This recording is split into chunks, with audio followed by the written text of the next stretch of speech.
A long time ago, there lived a man in whom golden blood flowed, and this blood had the power to protect the inhabitants of that land. This man lived and fell into eternal sleep in the river Cherry, and this river flows through the city of the young lady. And since the golden blood still remains in the water, gold is still found in the river, and this is the legend of the founding Raimonda. This proud golden state, well, due to the abuse of power by ruler Lespel, lost his capital and kingdom during the Chervich War and was completely defeated. Now the main character is heading across the field and realizes that she needs to survive. The girl's name is Zelane, and she is the 8th princess of the kingdom of Roymond.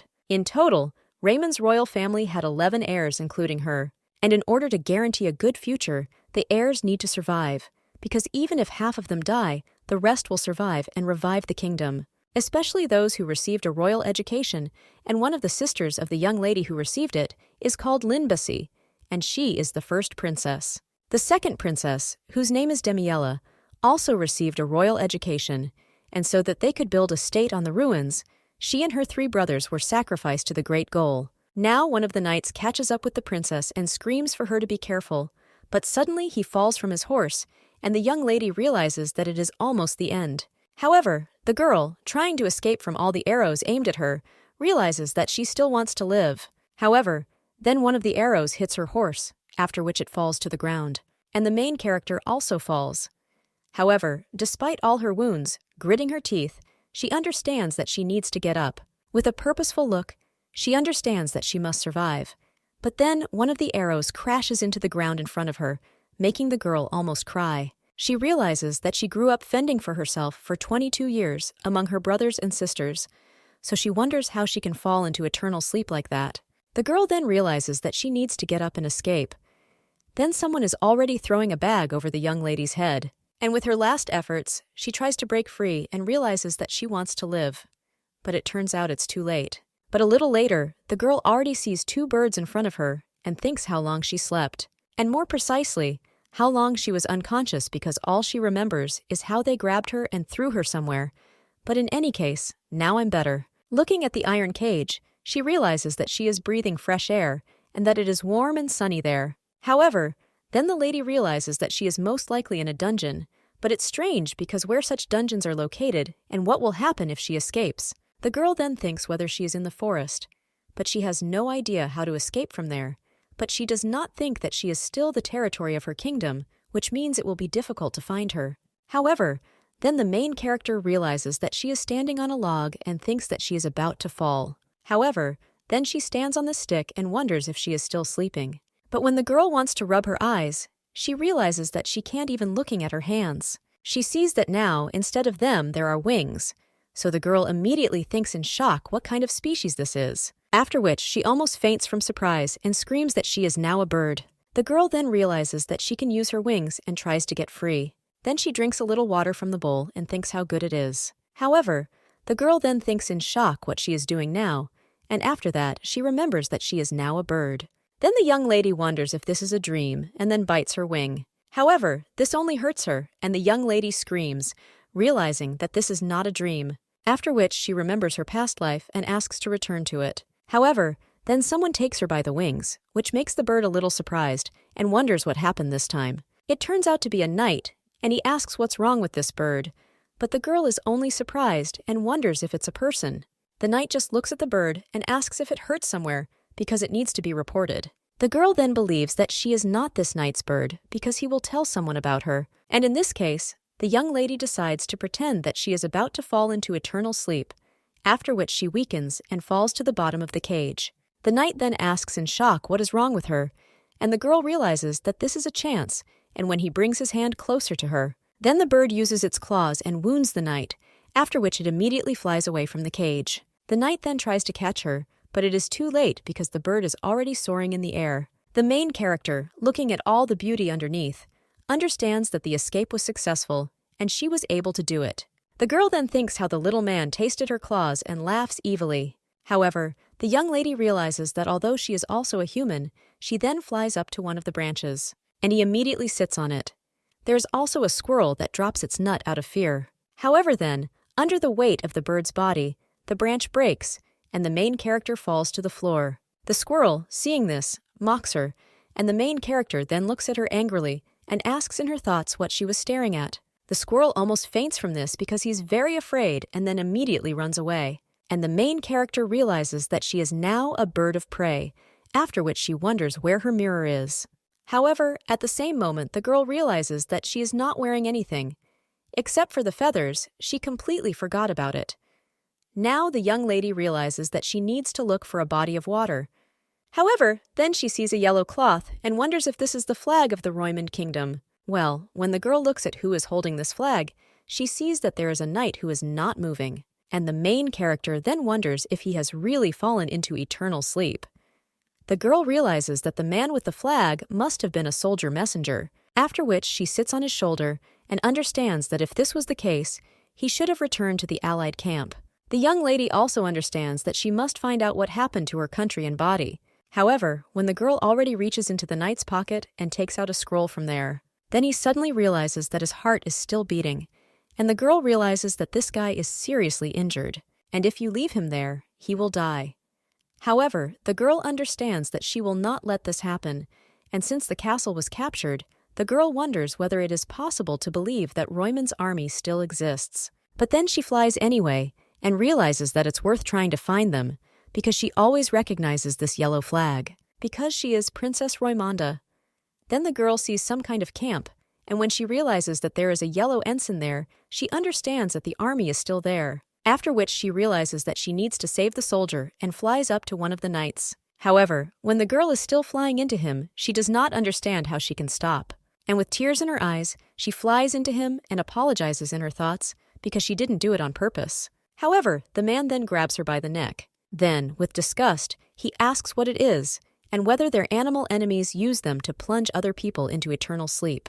The girl then realizes that she cannot breathe and thinks that she hardly found him in the Allied camp, but this is too much because she is a princess. At this time, the knight runs up to this man and turns to him, after which he screams for him to wait. Valleil then asks what it is, and the knight states that this falcon carrier belongs to their camp. The man claims that this bird tried to attack him. The knight then asks for forgiveness. But then he thinks why, of all people, it was he who had to be attacked, after which he says that he has no idea why this bird behaved this way. But a few hours ago, they received reports of an escaped falcon. The man then only looks at the bird coldly, and the main character gets angry and tries to tell the creature to let her in, but all she can get is the sounds that the bird makes. And the man then claims that this bird was definitely aiming at him, and if he had not caught it, he would have remained healthy in his neck. After which he wraps this bird, and the letter in his paw says that this is really their bird.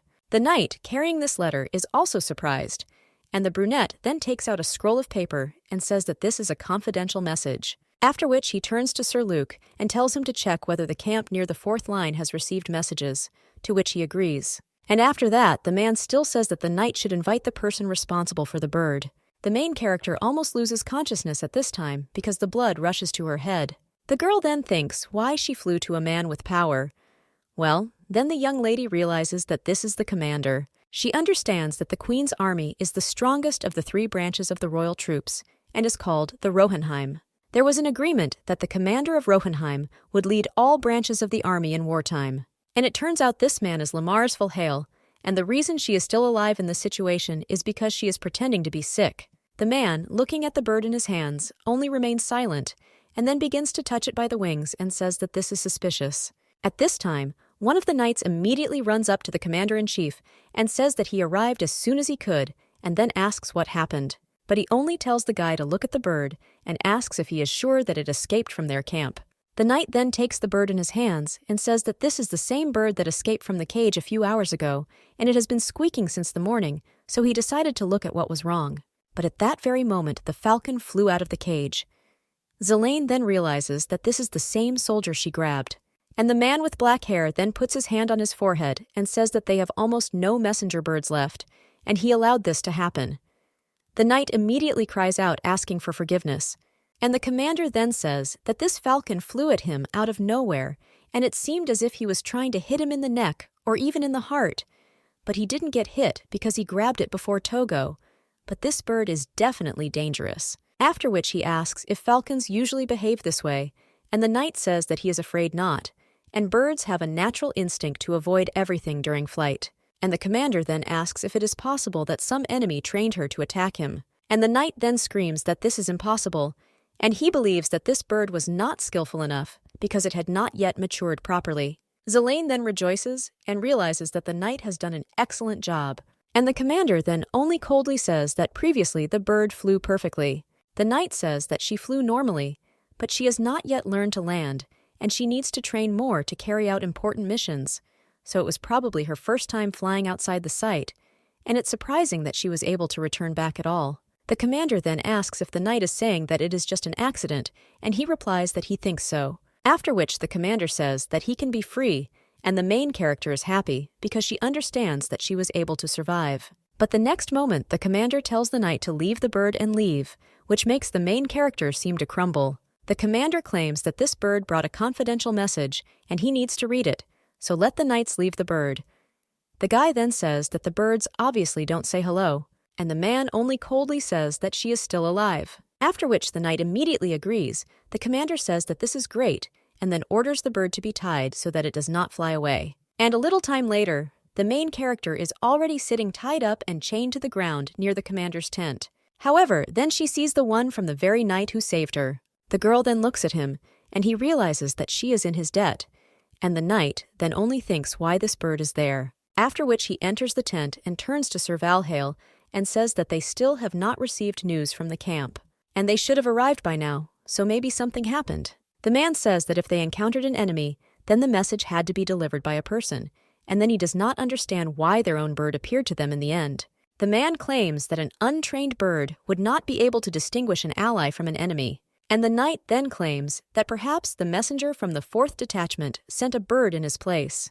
The commander says that if so, this may be unreliable information, and the enemies must have captured their envoy and tortured him so that he would bite the information and add incorrect data. The knight then asks what the commander was thinking about and whether he received the secret letter. The man looks at the burnt paper, and they answer that yes, but there was not a word about salvation, and if they had problems escaping, they would definitely have left the saving symbol falcon with the residents. Well, he doesn't think that the message is the work of the enemy. However, if this is the case, they return to the starting point again. After all, how did an untrained bird manage to deliver information, but their messenger got lost, and all this is too strange to be a coincidence? The knight then asks what he assumes then, but suddenly a bird on the street screams loudly, which scares the knight, after which he goes outside, and the main character begins to gesture something.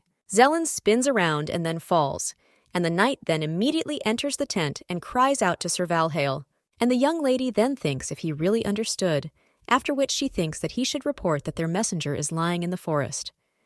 The knight claims that he examined the bird, and the commander asks if it is wounded somewhere. The knight then says that it doesn't seem like it, and Zelane is happy. But now he will tell about the knights in the forest. However, the guy then says that it seems like the bird is mad, and he is even sure of this, which is why the main character comes into shock and thinks what he said. She immediately begins to scream until the commander comes outside, and when he does so, then the bird once again shows the gesture that it showed to the knight. And she herself thinks that she is still the princess of this country and will soon go completely crazy. However, the girl understands that someone else's life is at stake. The man then looks at the bird, but only lying down looks at him in response with a confident look. After which the commander turns to Sir Luke and says that they cannot be sure, so let him send someone to search for the messenger, but let him not go far from the camp area. The knight then asks what the commander is talking about, but he just looks at him coldly and orders him to go and look, to which the knight agrees. And the main character then rejoices because this messenger will finally be found and thinks that the commander is great and did a great job. However, when the man enters his tent, he says that he is sure that not all of these birds are at home.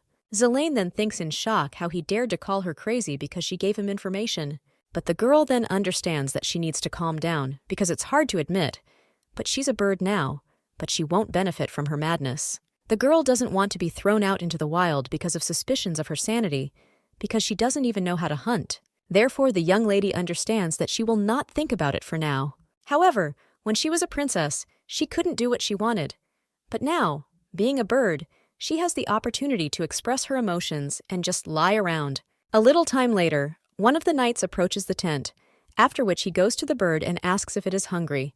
If so, let it eat. The young lady then opens her eyes and thinks they brought food to the vine, but she believes that now is the time to have a snack. However, when they present her with 2 mice, the young lady just screams and thinks what it is. The knight then asks if she likes it, but this is strange, because she usually eats them with pleasure. The main character then thinks that of course she doesn't like it because she is a human, and in her thoughts asks the knight to remove this muck, after which he brings something else and asks if she might want it. But when the main character looks at what he has in his hands, she sees that there are 2 frogs and once again screams asking Togo to put it away.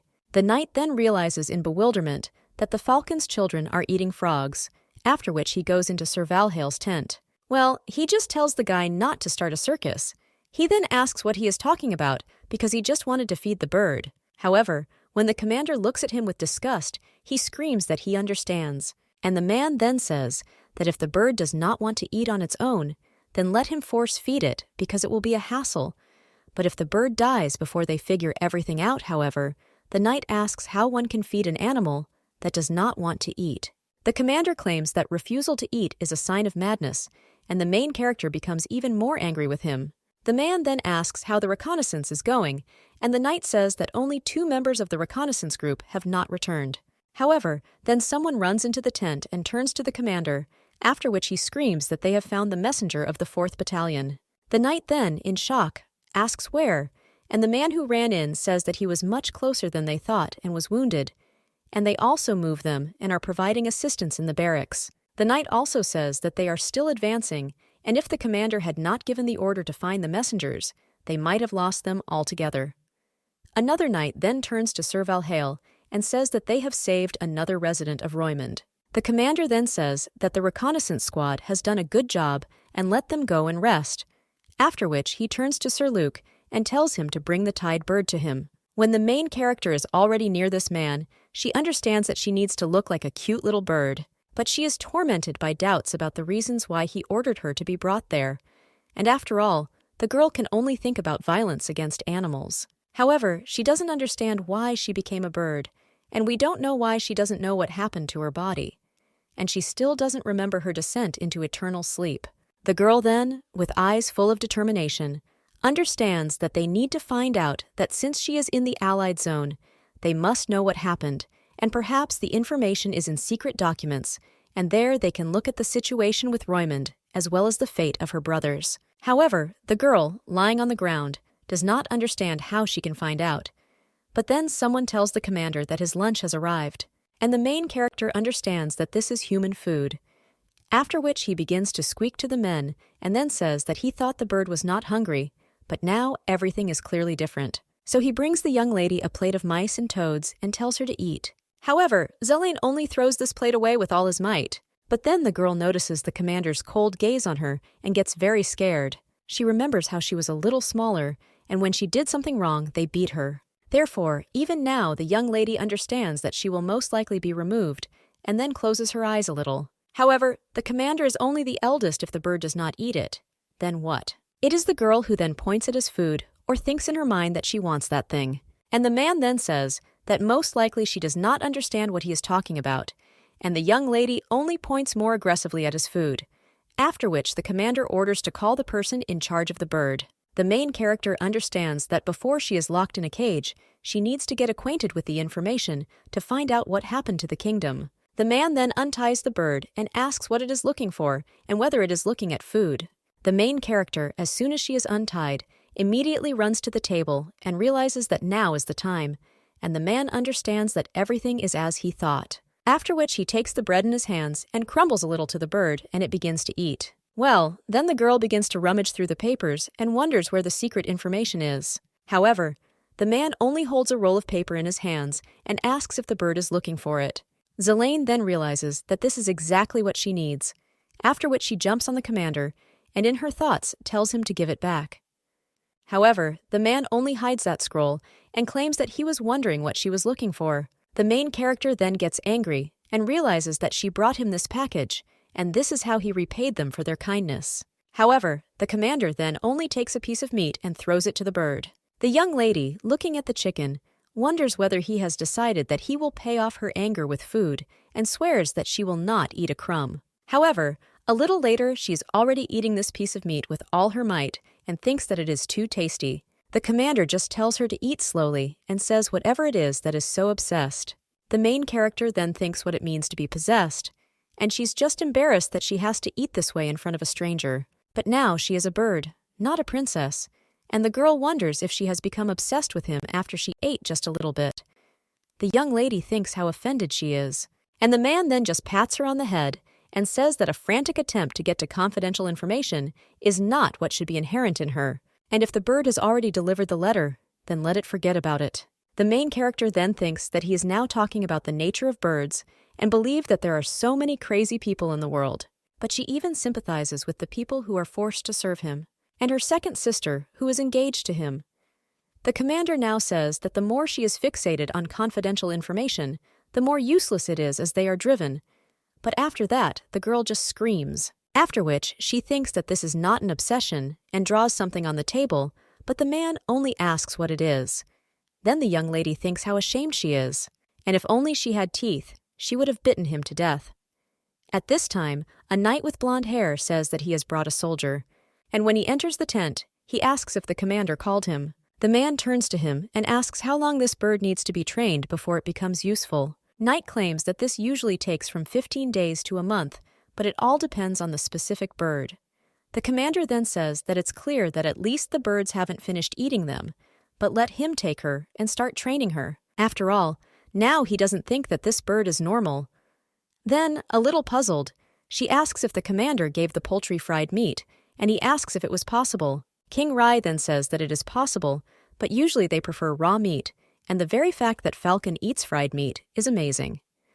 The main character then thinks that she likes fried meat, and the commander says that she is very picky for poultry. The man then remembers how the bird showed him that the messenger was wounded in the forest, after which she rejoiced when he understood, and now the commander-in-chief asks if it is possible that the bird understands human speech or that it can explain something, and that the two knights are shocked. One of them then asks if Sir has also gone crazy, but when he sees the commander's cold gaze, he immediately turns around, and on the other hand, the knight says that birds cannot understand speech or explain something. After all, this is possible only after training, and then only with simple commands. The commander then looks at the bird and says that he understands, and the knight then takes the falcon. Zelen then looks at the commander and thinks that she will read the message no matter what. The other knight then says that he will go too, with the commander still keeping intense eye contact with the bird. However, Sir Luke then turns to the commander and asks if he spoke to anyone. The man then asks what the knight is talking about, and he says that he heard something before he came in. The commander says that there was no one in the barracks and he must have heard it.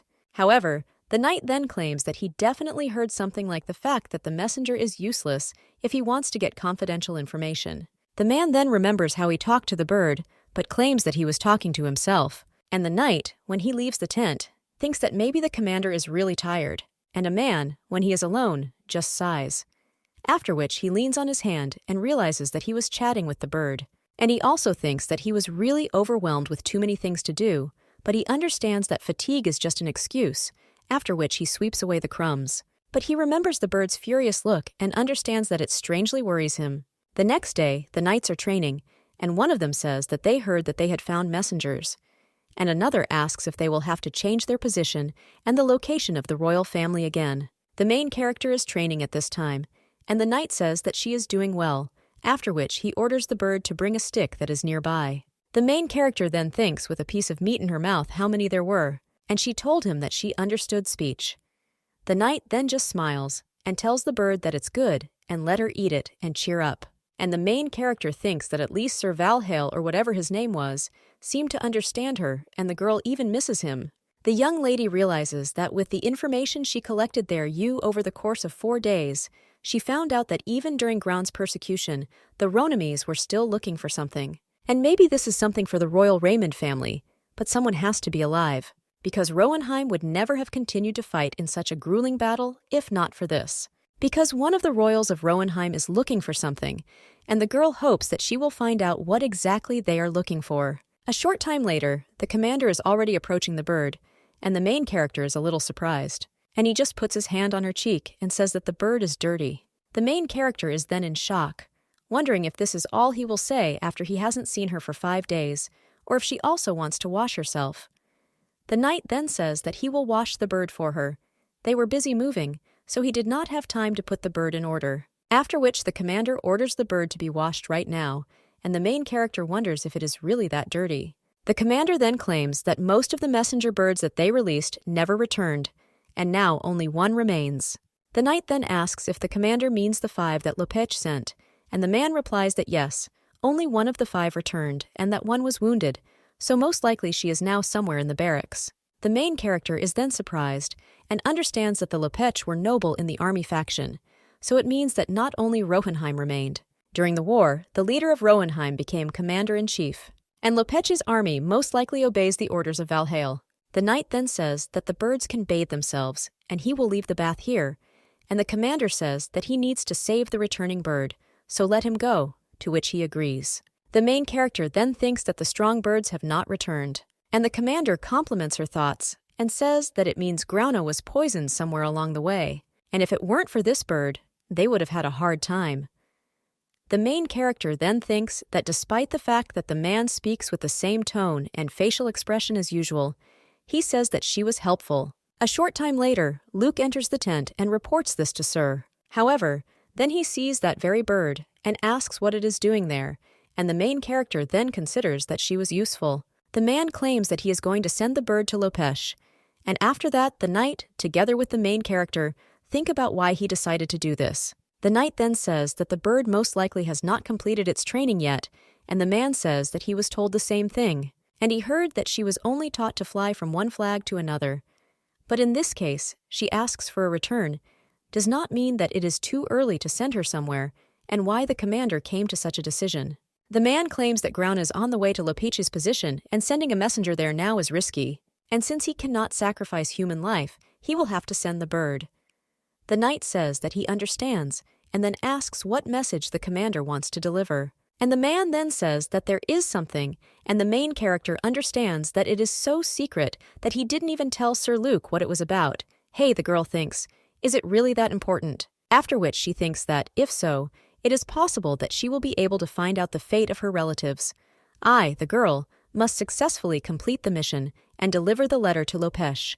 The commander then turns to the bird, and it looks at him resolutely, and understands that it simply must do this. But the man then asks if this bird can cope, and the main character jumps from place to place with the thought that she can. The knight, looking at the commander, says that they can send it, of course, but he doesn't think it will end well, and the bird's life may be in danger, or the letter may be intercepted by the enemy. The main character then realizes that she is the princess of this kingdom and will take on this mission, after which he asks the commander to send it, and he then turns to Sir Luke and tells him to call the person responsible for this bird and also grab water from outside, to which the knight agrees. The man then turns to the bird and asks why it is angry, and the main character only with the help of her claw. She draws a circle on the ground, and the man, looking at him, asks if she says she can handle it. Well, after that, he puts his hand on his forehead and asks how a bird can communicate like that. The main character then only makes a sound and points to the card, and the man looks at her a little puzzled, after which the bird points to the circle. At this time, the knight enters the tent and says that he has brought the person responsible for the bird. The man then only turns to the knight and says that he wonders if it is possible to convince this bird to take a workaround, and the other knight says that he does not think that this is possible, and they do not know whether there are obstacles on the way, and birds always choose the straight and shortest path when they return home. The man then looks at the young lady and sees that she has drooped a little, but then he looks at the ring she drew and wonders if he imagined it. At this time, the knight apologizes and asks where the master is going to send the falcon, but if he gave him a few more days, he could teach him to avoid green flags. However, the commander then only coldly says that it's enough to talk about it, and then asks if he really doesn't need to take care of the wounded bird there and let him go and look after it, after which the knight agrees. But when he leaves, he only realizes, with a downcast expression, that it looks like he'll have to cross another bird off the list. The main character then splashes in the water and realizes that she has coped with her role perfectly, but after several days of observation, everyone began to treat her like a bird with little space, and it seems that only the commander-in-chief notices her human features, and then that means that if she stays close to him, she will be able to find out the current situation in Roymond and also find out about her relatives. After all, if at least someone from the royal family remains, she hopes that it will be her older sister. After all, then the revival of the kingdom will take place with ease.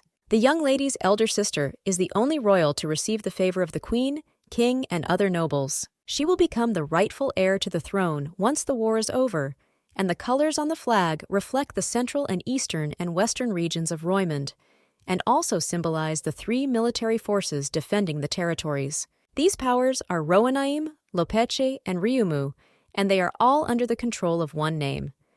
Linbesi first received powers from the Lopesh, a faction of aristocrats in the eastern region. And being the first daughter of an official wife, she had an original pedigree, which was highly valued by the nobility. Moreover, as a woman, she received recognition from the queen. Chervich took part in the war, and she, as the daughter of the second official wife, received the same treatment as her older sister. But as a princess with no real power, this only threatened her safety, and being between two sisters who were fighting for the throne, she could only stand on the sidelines so as not to lose her head. So she lived solely for the purpose of survival, not even trying to gain the favor of the aristocracy. Therefore, let it be her first sister who will remain alive to raise the kingdom from ruins.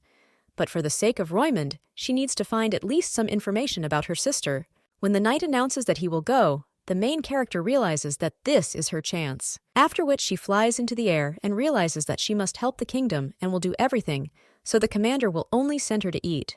The man then claims that he will tell her where she needs to go. After which he tells the bird to listen carefully, and she agrees, and the man claims that he is not sure if she knows. But if she flies straight, she will simply be an easy prey, so after a short journey without turns, she needs to turn. The main character then agrees, and the man then claims that she will then see a yellow flag, and then let her fly up to the tent and flap her wings. Then they will tie something to it, and the bird will return in a different way. But as he said, if it flies straight, it can fall into eternal sleep.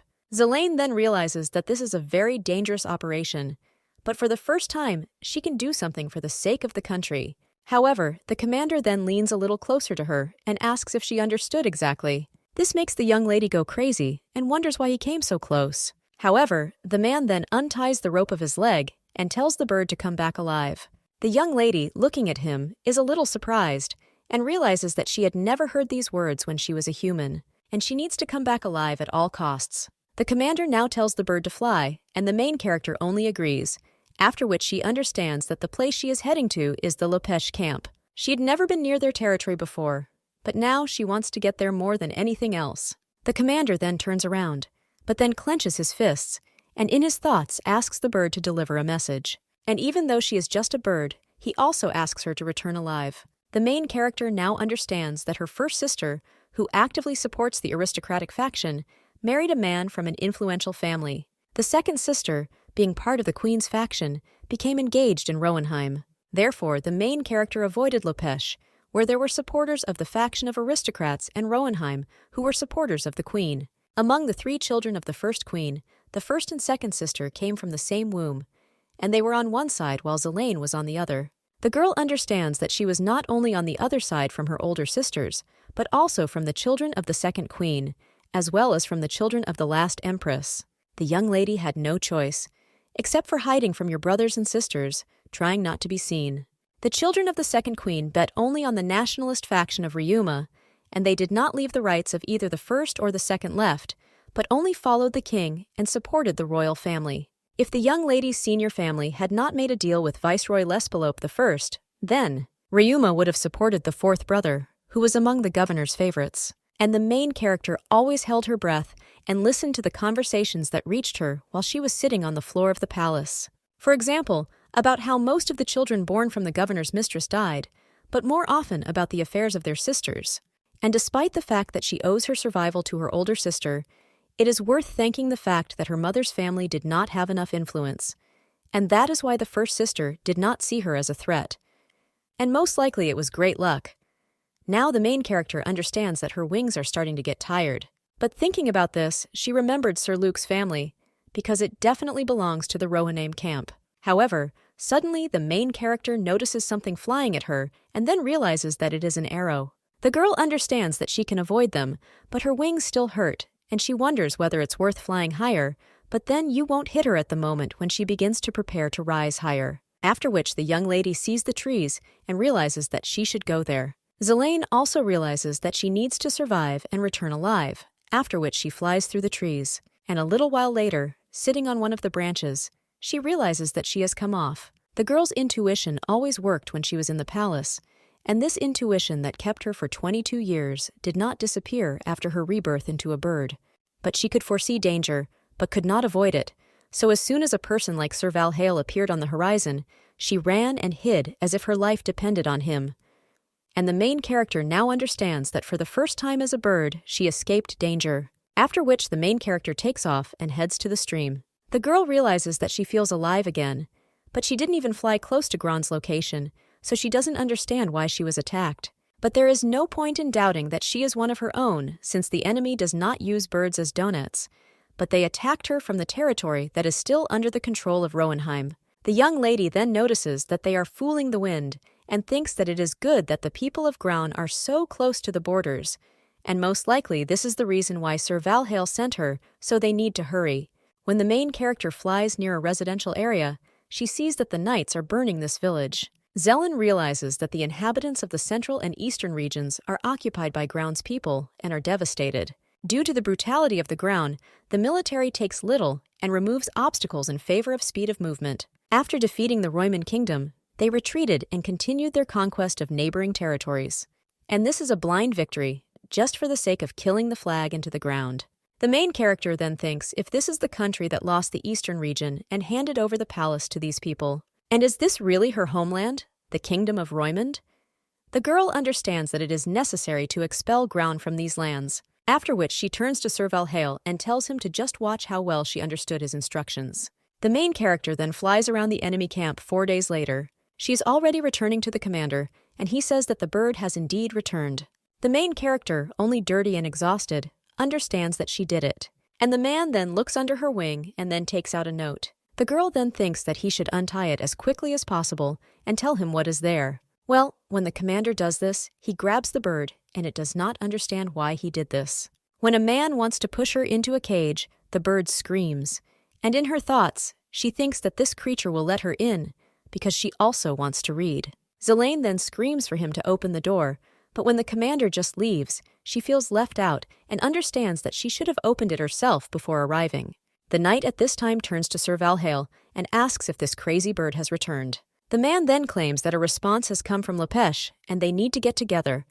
Leaders of the 1st, 2nd, 4th, and 5th squads. The main character then just screams, and the commander says that the guy should invite them, to which he agrees. A little time later, one of the knights already enters the room and says that he has brought a map, and the main character is still screaming at this time. The commander then says that he is afraid that the noisy bird might interfere with the meeting, and the main character wonders if he is really going to throw her out of there. And how dare he repay her service with such disdain? Zelaine also wonders if the whole problem is that she is not a human now, and does that really solve so much? The commander then tells the man to take the bird and leave it near his tent, to which the knight agrees.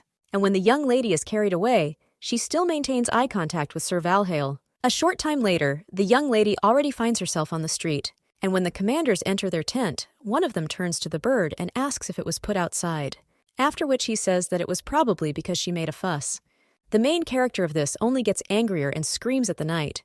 Here he is a little surprised, and then says that she, of course, is not herself, but still successfully delivered the message, after which he tells the bird to eat and gives it a worm, claiming that he got it especially for her. The main character then furiously realizes that these two are pissing her off and what kind of giant worm this is. The main character realizes a little later that she hasn't heard anything, but at least Sir Luke's voice can be clearly heard, but he doesn't say anything important. The captain now claims that this is obvious, and the main character thinks what Sir Valhale is talking about because he lowered his voice so low that nothing could be understood. The girl thinks that since she didn't get to the confidential documents, she should at least hear this conversation. The girl realizes that she was so angry that she didn't think ahead at all, and now sits there and doesn't hear anything. And if she had only screamed once, she could have stayed inside. Now the knight says that if they advance to the black protective wall, he will gain a geographical advantage. And the main character then understands that, of course, if they win back this wall, then the fighting spirit will instantly perk up. The black defense wall is a long wall separating the central and eastern regions of Roimond. And although it was originally a white wall, it was charred during the Trumaid War to regain control of the eastern part of the country. And after the end of the war, the The wall came under the protection of the forces of the central region, the best army of the kingdom, Roenheim, because after that, no foreign force could get over the wall. Then Roenheim received the title of Black Account, and the Black Defensive Wall became the front line. In this war, the enemy managed to break through, but if they push the enemy behind the wall, it will be their great advantage. But the yellow flag that flies on the charred walls of the city instills faith in Royman's people, and for this it is enough to simply return the walls under your control. But if only this loud voice Sir Luke was voicing something important, but he drowns out everyone with himself, and the girl would never have thought that one day she would so badly want to shut up one of the shadow elves. The knight then asks what it was, and the other asks what he is talking about. The guy then says that it's okay, and the main character understands that the Taniel family is one of the key figures in Roenheim that supports the current queen, and for generations they were associated with the Valheim family, the Lumares. But the girl understands that it doesn't matter Lumares or Tanielf, because she avoided members of both families like fire when she was a princess, and if she had not become a bird, she would never have met them. At this time, someone says the name Zelane, and the main character wonders if she heard correctly. A short time later, Sir Luke says that that's all, and the main character wonders why her name was mentioned during the meeting. And it's like a list of royals. Then someone announces that they're going to be on a break now, and the main character, looking at how they leave, understands that the only thing that is unclear to her is whether this is a list of survivors or dead. And then Luke approaches the young lady and asks why she was angry and found herself outside, after which he brings the bird inside again and wishes Sir a good rest. He just looks at the bird, and the young lady realizes that she no longer has the strength to be angry. And the man just starts staring at the bird, and an hour and a half later, he is still looking at the bird, and the main character understands that she will not forget how he threw her out, and maybe she is oppressed by the atmosphere, but she will not be the first to start a conversation. But at this time, the commander turns to her and says that she was injured, which is why the girl almost falls, and wonders if he really told her this. The man then only claims that he saw a wound on her wing, and the young lady, looking at her wing, thinks is it really he about the scratch she received while dodging the arrows? But they have almost healed, but she can still notice them. The commander then asks how she got them, and the main character understands that he began to communicate with the bird and, in addition, is waiting for an answer. But this commander said that not everything was all right with her, but didn't he himself go crazy? And now he's strangely upset. The commander then says that if she promises to bring me trouble, he will let her out for a while. The main character is then a little surprised, and realizes that, of course, she is cramped in the cage, but somehow she doesn't want to go out to the madman. Well, the girl then thinks that maybe she will be able to find out why they mentioned her name. Then the captain approaches the cage and releases the bird, which immediately flies onto the table with the documents. The girl then turns around and wonders if she can sit there and why he let her out in the first place. But the man only ties a rope to her leg and then speaks that he would tell the soldier to examine her wounds. But the young lady, when she sees that he put his hand in front of her, wonders if he is hiding the papers from her. But it seems to her that she encountered Grand's people on her way and wants to tell him. However, when the girl opens her mouth, she only makes bird sounds and understands that in this form she cannot tell anything. And whether she's a princess or a bird, she can't do anything. The captain then only looks at the bird's downcast face. And the girl understands that Zelland Mock Meredith is a princess of the Royman royal family and the 14th heir to Mock. The young lady, when she was a little girl, sat with books, and in one of them she read that in Roymond only royalty could put their name before their surname. And so, as usual, nobility depends on the history of its family and does not exist on its own. Members of the royal family, on the contrary, can give names to their successors, and their name consists not only of their own and the name of the family, but also contains the second name of the clan, and the main character understood that she had a truly royal name. However, she will not add him to history because she will not know glory on this earth. And if she somehow appears to the world, she will most likely plunge into eternal sleep. Since then, the girl never dreamed of having her name reflected in documents. The man turns to the bird and says that, apparently she understands him, and the girl understands that although he doubts, he continues to talk to her, after which she wipes away her tears and realizes that she is growing doubtful that the bird is able to understand human language and that all is not lost. But the main character then sees a man opening some kind of box, and when he takes out something from there, the main character realizes that it is an army biscuit. and she had heard that it was so hard that it could easily crush the teeth of the one who bit it. Biscuit with just one hand, and the main character, watching this in shock, thinks that he crumbled it with one hand. The man then just turns to the bird and tells it to eat, and the main character thinks that this cannot be, and he crushed it for her sake. But after that, she looks at the man and understands that he will all consider her a crazy bird if she doesn't eat. And to begin with, she will pretend that she is doing so. However, when the main character eats one piece, she realizes that it's not so bad. And the commander then claims that he ordered the bird to be given cooked meat and then asks if it ate it. The main character then understands that in Lopek, they really gave her cooked food, and the girl wonders if he really wrote this down in his letter. And so the attention to seemingly unimportant details, however, is very pleasant for her. And the girl then understands that she would have plunged into eternal sleep from hunger if she had not eaten something cooked there, and therefore would not have returned, and also would not have conveyed the answer to his letter. And the young lady then realizes that he approaches everything in a thoughtful way, as it turns out, and for the first time, she is glad that they are on the same side. The commander then strokes the bird of hell again, only thinking that he is doing this again. The man then only looks at her with a cold gaze and says that even if there were neurons, he would not have believed it. And he finished her off on the spot, because animals don't do things that would be unlikely to harm them, and they have a strong survival instinct. But the fact that she suffered means that she was attacked, but he has no doubt that this was the work of Manhwa. A week ago, they discovered Gran's reconnaissance squad, and they must have tried to put her into eternal sleep. The main character then realizes that she went to Lopesh 4 years ago, and it turns out that despite the fact that he knew about the detachment, he did not report anything to her. And the man then says that he would not have attacked her if she were their bird. And since she returned with a scratch, it means that she is definitely not an enemy bird, and he can forget about his suspicions since the time of the confidential letter. But the message that she delivered this time is not so important. But now, everything will be different since she overcame the enemy camp and remained alive. Therefore, now there is evidence that she is not on the side of the enemy. Zelane then realizes that she was not attentive enough and trusted him too much, knowing that he is their ally. However, this man is extremely dangerous, and the young lady realizes that she must escape. Well, when a girl does this, the commander just grabs her. Then, with coldness in her speech, she says that if she is able to make him understand her intentions, then nothing is impossible for her on enemy territory. But on the battlefield, hundreds of thousands of soldiers die because of one message. And the man asks if she really thought that he would so easily believe the information that she brought last time. And if nothing is known about the royal heirs, then everything is bad.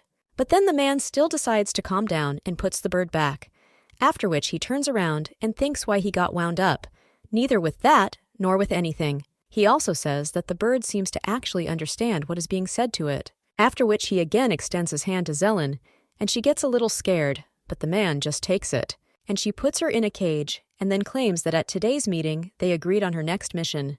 Then he leaves, and the main character watching this gets a little worried. After that, she stayed in Sir Valhale's tent for several days, but in the end it was not possible to find out why her name was heard at the meeting. Now the knight pats the bird on the head and says that it is a good job, and Zelane understands that so far her wounds have been taken care of. Then she managed to find out that the first and second princesses were possibly alive. Rowenheim is looking for all the heirs to the throne, but the main emphasis is on the above-mentioned ladies since their coronation is most likely. The girl understands that if Rowenheim had defended the capital at the time of the occupation of the palace, they could have evacuated them on their own.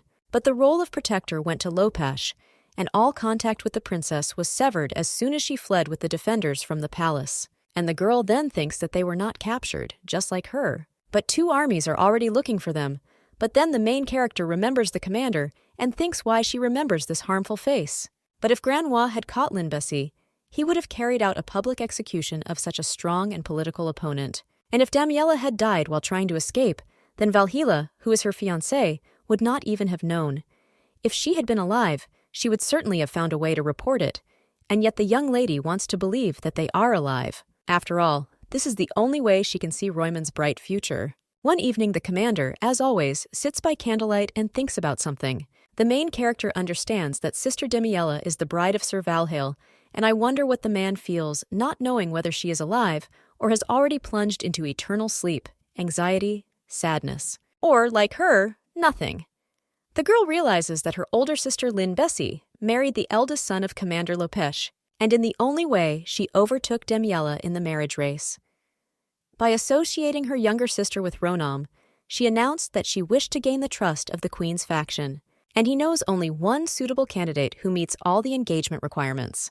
Lumaris Valhail is the commander of the queen's faction, Roanim, and is the time they officially exchanged rings and oaths. The name Valhail became a terrible sound for the young lady, and she understood that she would plunge into eternal sleep if she contacted him. And in order not to even accidentally cross paths with him, the girl found out his schedule, and usually the man stayed at the Black Protective Wall, and he usually came to the capital and stayed there for about a week, all so that he could accompany Demiella to high society, where she gained important connections. And the main character tried to hide as soon as she saw his silhouette, and because of the eternal escapes, she did not even manage to develop his face. And Valhail most likely didn't know about her either, and she was satisfied with this state of affairs. But the girl thinks that it was worth finding a connection with at least someone who would start looking for her, and the guy probably feels enormous pressure, but doesn't show it at all. However, by the way, the fact that he was chatting with her, that is, with the bird, just shows how bad he is. But this is the first time she sees him up close, and the man is still so young. The young lady's first half-brother was 10 years older than Linbesi, so she believed that the commander was about the same age. But as she already said, escape was then paramount, and initially she wanted to take advantage of the next task and leave Roenheim. After all, if she stays, she risks dying at the hands of this paranoid man, and her past life was extended at the expense of her new one, so she sees no point in staying there. However, it is also ironic that she cannot leave because of Valhail. After all, he works so hard to ensure that Roymond is not erased from the pages of history. The man then turns to the bird and says that it has been looking at him for some time, to which the bird only makes a sound. And she herself understands that that's why she won't run away. Strategically important castles in the east with Grand flags were returned, and on the first day of her stay within the walls of one of the liberated castles, the girl received her next task. When a man takes her in his arms, the main character thinks why he is holding her like that, and she somehow feels uneasy. The man then only says that she has gained weight, from which the young lady understands that, to be honest, she really feels the heaviness in the back of the carcass. But the girl thinks that these are her muscles, earned through training. The man then asks if this will slow her down, and the main character answers in her thoughts that it won't slow her down, and what does he even know? However, the guy then opens the window and says that the weather will soon turn bad.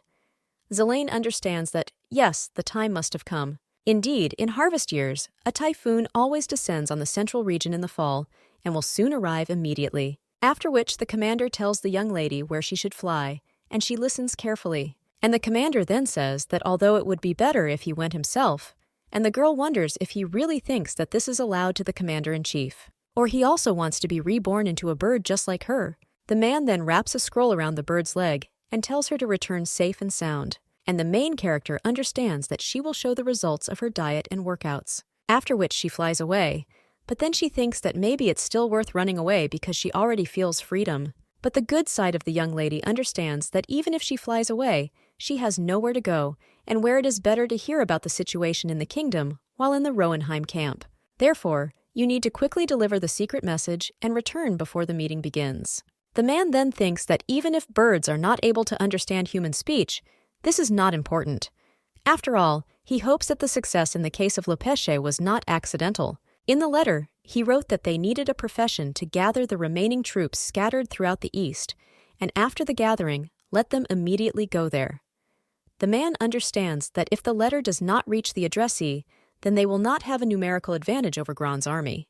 And then he thinks it's strange that so much depends on a small bird. After which he looks at his hand and realizes that this motley bird is so small that it fits in his hand. But as soon as he looks into her eyes, the man catches himself thinking that he is being reprimanded, and he does not understand why he thinks so. However, then he turns around and thinks that it would be better for her to return before the wind rises. A short time later, the main character flies up to the Lepage camp and says that Valhail should take a look at her amazing flying skills and see how easily she bypasses the Grand camps. But she can even understand human language. Well then, the main character realizes that she was originally a human, and she thinks that this is a rather pitiful sight, because why is she so happy if she is also a human? However, then someone comes out of the tent, and the young lady wonders if it is Sir Evan whom she saw that day. Well, When the girl sees who it is, she immediately turns pale and understands that she needs to run.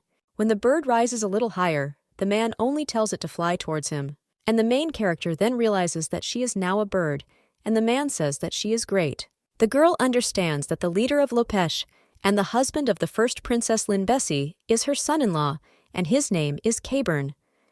The man says that the bird must be thirsty, and then says that he will give her water.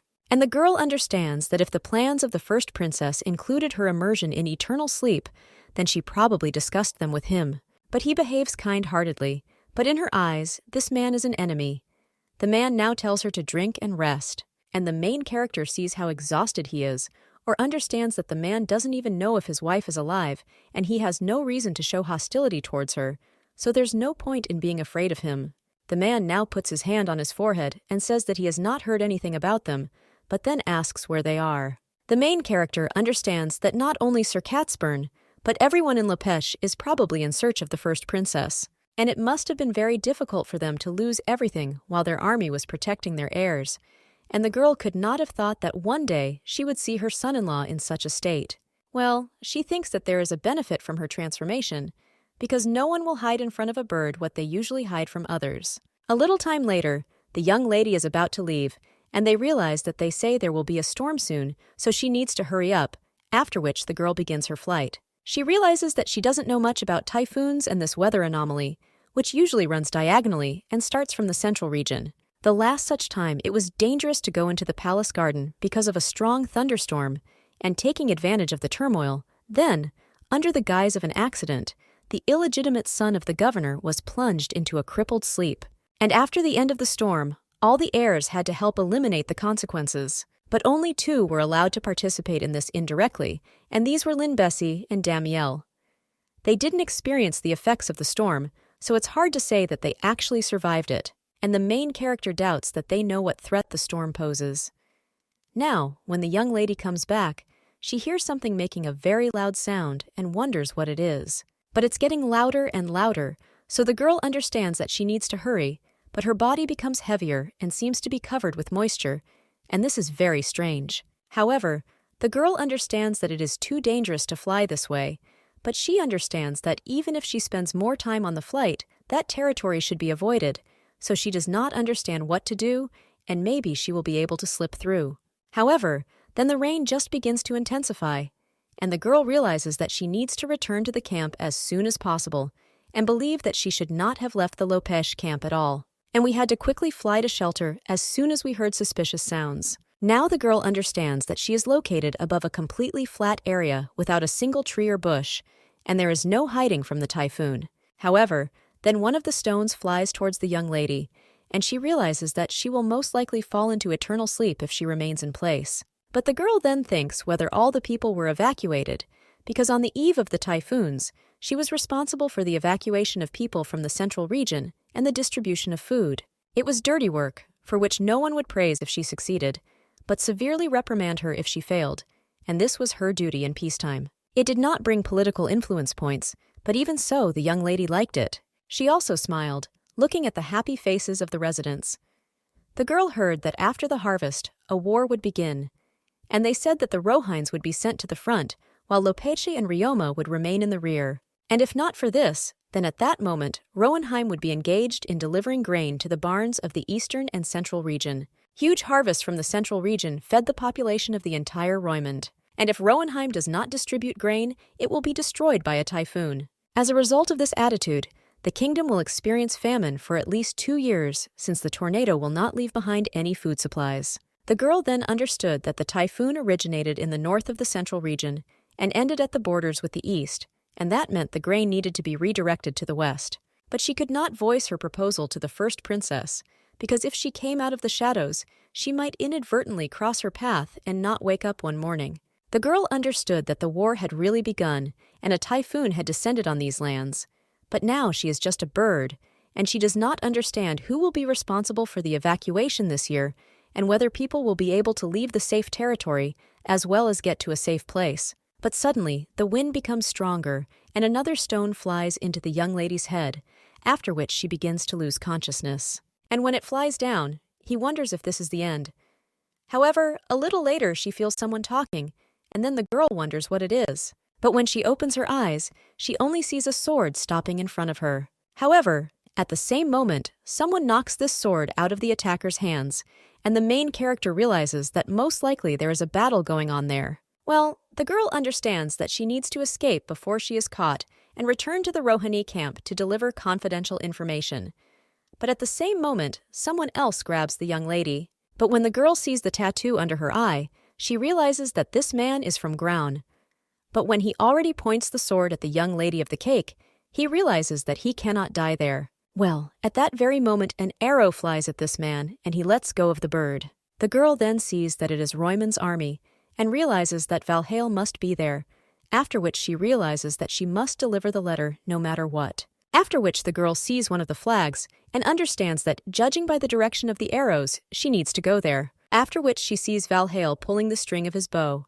But when he sees the bird, he is a little surprised and then shoots, and the main character manages to dodge this arrow. The girl then begins to lose consciousness, and then suddenly wonders why she stopped. A little time later, she is already lying on a soft pillow, and someone is trying to collect a letter from her paw, and the girl understands that this is a confidential letter, so she will not give it back. After which she immediately screams, and another voice says that he will take it off, and the young lady realizes that he is very familiar. The girl thinks that her eyes are dry, and this voice says that it seems that the bird has not yet regained consciousness. The girl, looking at the brunette, thinks that he is all wet and does not understand what she should do. Sir Luke then turns to the crazy bird and asks what's wrong with its head. After all, it seems that she crashed into Sir Valhall for the second time and probably earned a bump since she hit the armor.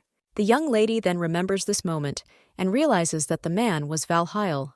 And it turns out that he came to save her. However, the man then only gets up from his place and heads towards the bird. The knight then tells the commander to leave the bird because it bites, but he says that everything is fine. After which he takes the bird in his hands, and when it does nothing, the knight is surprised and wonders if she is now behaving like a good girl. The man then says that it looks like the bird was caught in a storm because there is dirt and leaves all over its carcass.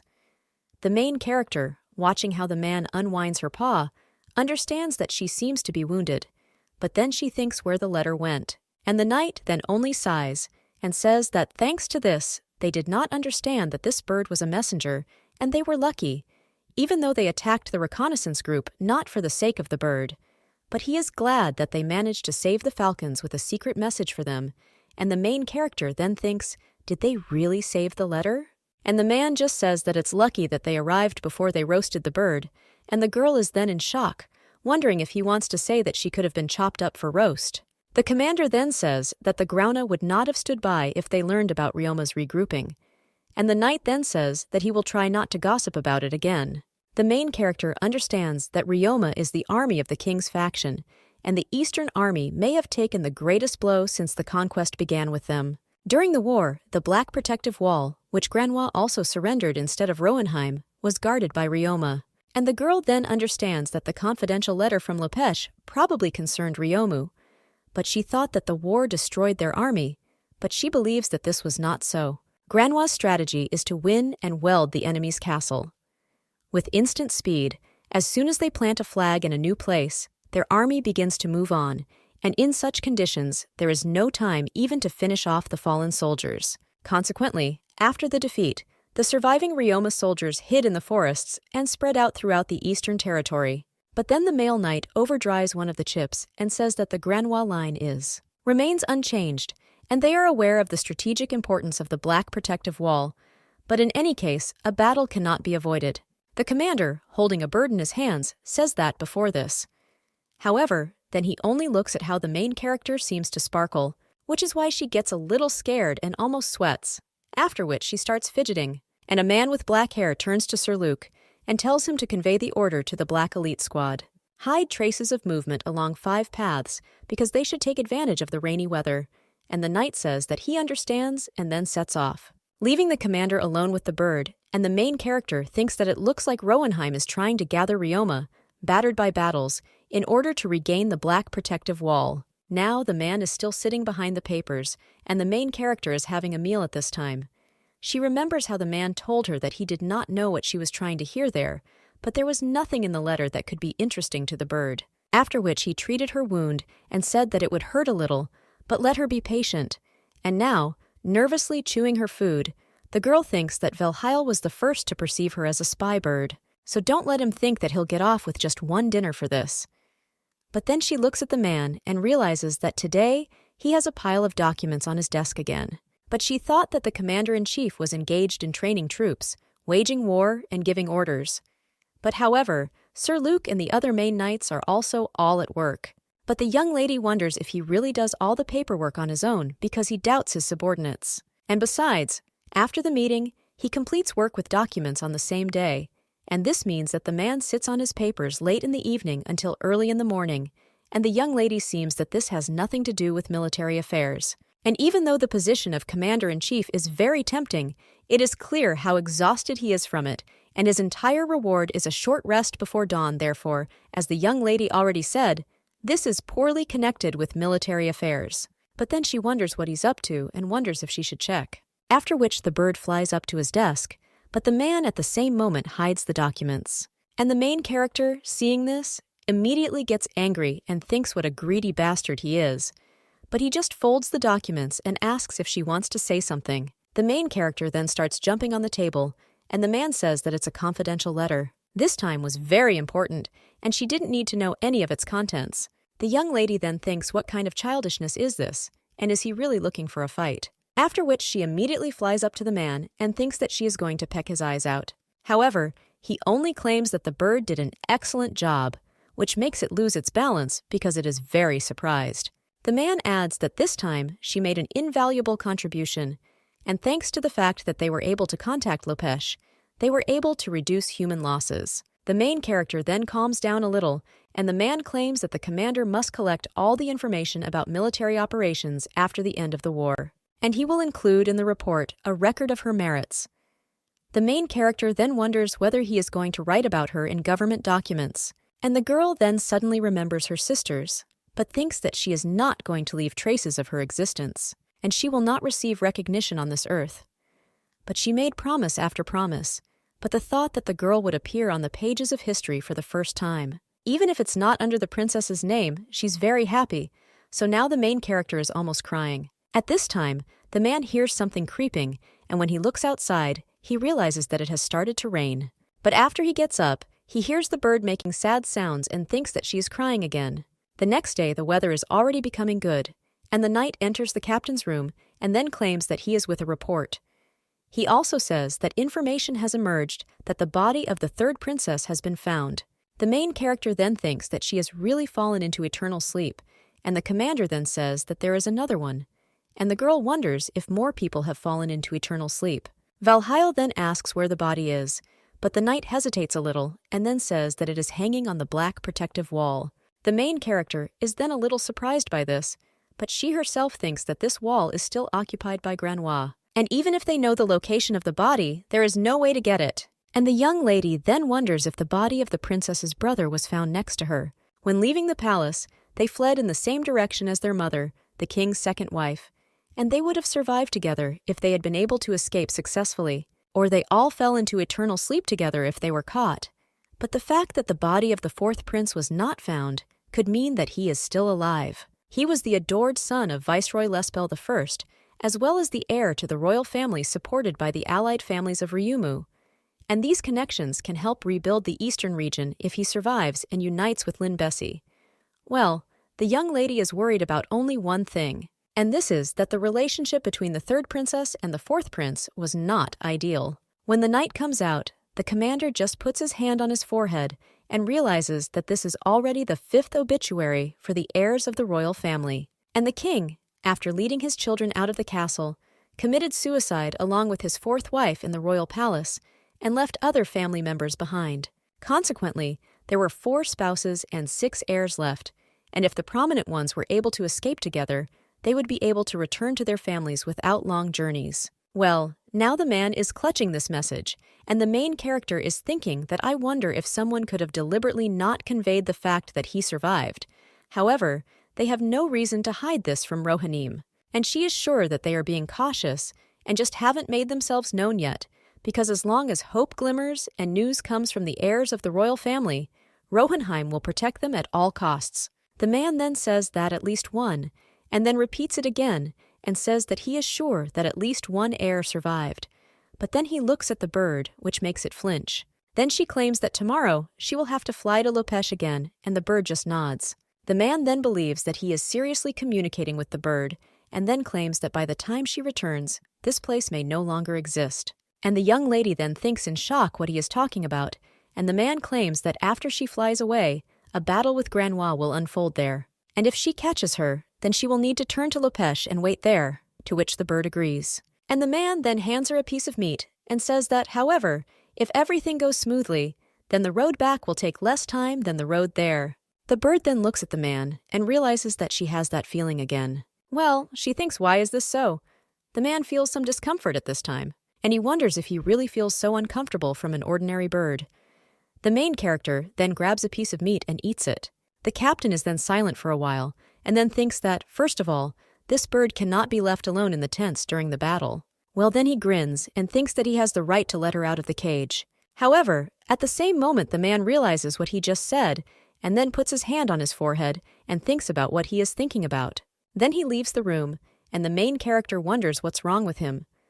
The girl realizes that before her third mission, Valheil showed on the map a bypass route around Ground's camp, and since his army did not stand still, it was necessary to know their exact location, and also where exactly the battle will take place, and the main character thinks that she will understand if she is not told the exact place. However, the fate of 40,000 soldiers Roanima will be decided in the battle for the Black Protective Wall, and if they win, they will be able to remove the body of the third princess from the wall. The main character understands that the third Princess Azelia is the most beautiful girl among the 4 daughters of the governor, and since she appeared around the same time as the second Princess Demiella, her relationship with her older sisters was not strained. When looking at the main character, she was filled with the same emotions that manifested itself when interacting with the fourth prince, and it was painful contempt and envy. The young lady was unsure of the source of her envy, but she felt that she was putting her life in danger by standing nearby therefore, as was the case with her 2 older sisters. She ran away as soon as the third princess appeared on the horizon. Zelane didn't like Azelia back then, but be that as it may, her descent into eternal sleep makes her angry. After all, the blood of the royal heirs has a sacred meaning in Roymond, and she is like a thread that ties the 3 armies of the kingdom together, and hanging the body of the third princess on the wall. Granwa made his intentions clear, as if telling everyone that the connection that Roymond maintains has been destroyed. And the main character now understands that the time has come, after which she flies at full speed and thinks that this time she will disobey orders to avoid Grand's army. And the girl also thinks that instead she will head to the very center of the camp and fly straight, so it would be better for Valheil to win and not fall into eternal sleep. The captain at this time looks at the sky and says that the days are getting shorter. The man also understands that if the battle begins at noon and continues after nightfall, then Roenheim will be at a disadvantage. And as someone who has defended the wall for 10 years, he knows the benefits. And one way to turn the flow in their favor is to stretch out the battle, and 2 is to drag it out into the night, and now both of these advantages are working against them. But they need to bring the Black Protective Wall back under their control. At the moment, there are 40,000 soldiers in the army of Rohirrim, and in the army of Graun, there are 25,000, and the former outnumber the enemy. But the Black Protective Wall is worth the advantage of 15,000 warriors. Granwa will post archers along the perimeter of the walls, while the Roenheim will be forced to climb up. And in the worst-case scenario, we will have to consider the option of blowing up the walls. And after all, Granwa is confident in the success of the siege, and their army believes that if they are at the top, they will never lose. After all, they themselves approached the Black Protective Wall so many times, unsuccessfully trying to get inside. And the man is now thinking what impudence this is, because the Granwa invaded their lands with an army of 100,000 soldiers. 25,000 remained to guard the Black Protective Wall, 5,000 occupied the castles of the eastern region, and another 20,000 occupied the capital, where the palace is located, and finally the remaining 50,000. They are located next to the Lopech camp, and if he had been there, their advisor would have been ready to take the military in the capital and send them to the Black Protective Wall, up to a figure of 50,000 soldiers. But the man says that this is just a theory, and he understands that Granwa has set up a large camp downstream of the Cherry River in the central region. And this is a good solution because the river makes it easy to transport goods, and the place is slow-moving. But at the same time, their camp risks being underwater during a typhoon, and Royman's people would avoid this territory. But no one in Manhwa knows about this, therefore, as soon as their settlements suffer from the cataclysm, they will lose a lot of supplies and manpower. The situation in the ranks of Manhwa may also be far from their knowledge. And, for example, information about 20,000 soldiers in the capital may turn out to be a lie. But the man understands that if in this battle he manages to win back the protective wall, Manhwa's forces will be driven into the central region, and then Ryumu will gather his forces in the east. They will receive the exact meeting place as their flag will be hung over the wall again, and everyone flocks to it like moths to the light of a flame. The man now realizes that he hears a sound from the horn, and understands that there is only an hour left before noon, after which he picks up the flag. Well, at the same moment the main character takes off near the flag, and the man, looking at the bird's eyes, realizes that they are yellow and resemble the color of Roymond. And the commander wonders if this is why he felt such pressure. After all, he should look into the eyes of this falcon, how for some reason he sees the lands of his native kingdom in front of him. Now the man once again hears the sound from the horn, after which he sees how the knights begin to gather and understands that the time has come. When the main character flew to the Lopesh camp, another man already met her there. He told the servants to bring food and water for the birds, and also stated that the meat should be cooked. The young lady then realizes that the flight took half a day longer than Valhale had expected. Well, then she wonders where Sir Cabern went. After all, now his half-brother is there, and he is the commander of the first detachment of the Lopech army, and his name is Even. But when the girl looks at him, she sees that both his face and leg are wounded, and Lopech must also be constantly fighting with Manhwa's army. Although they did not participate in large-scale battles like Rowenheim and Ryumu, however, it is little easier to defend the borders while being cut off from support in the western region. But be that as it may, the western region was lucky because for some reason the Manhwa quickly occupied the entire territory up to the central region, but closer to the west they slowed down. And most likely they believed that they had already won a victory over Roymond, and therefore moved to fight with other countries. But thanks to this, Lopech had enough time to prepare to defend their territories, even taking into account the superior power of the enemy. Now the knight gives the young lady meat and tells her to eat, and the main character then already understands that she should just eat for now. But then someone turns to her and tells her to eat and sleep, and after recovering, she sends an answer because she will need to immediately return to Rowenheim. The young lady understands that, of course, compared to the road here, the place through which she must return is much more dangerous. A short time later, the commander of the first detachment says that it would be necessary to rewrite it, after which he says to call the secretary, and the main character is already shaking with anger. She thinks later and gave her the letter because you can rewrite it for so long. The secretary then says that he is listening to the master, and he asks if there are any rules for writing the names of royals in confidential letters. And the secretary then claims that, yes, the numbers should be written in letters and not numbers, and the full name must be written down. And the man then asks if he knows how to spell the name of the 8th princess. The main character then realizes that they are talking about her, and the girl wonders if they are going to write her name in a confidential letter. And a little time later, the man puts a seal and says that now, everything after which he says that the bird should be pulled out of the cage and brought there. And when the message is tied to the young lady's leg, she understands that this is confidential information about her fate. Well, when a man tells the bird to fly and only pushes it a little, then she falls as if she is unconscious. The commander then thinks what happened and says that she was fine just a moment ago. Well, the knight then says that it looks like she is in pain, and then claims that there are 2 more birds in their camp, so let them return this one to the cage and bring another. However, the main character then realizes in shock that she cannot be allowed to be closed here, after which she immediately jumps up and circles in the sky as if to say that everything is in order and she will fly. The knight is a little surprised by this, but then says that she seems to have recovered and then tells her to fly already. Zelen then understands that she needs to keep her head straight again on the way to Rowenheim, and even when she arrives, she needs to do a lot of things. Flying over the Cherry River, she will have to overcome the Manhwa camp, where the main forces of the army are concentrated, and what is more important, a confidential document tied to her paw.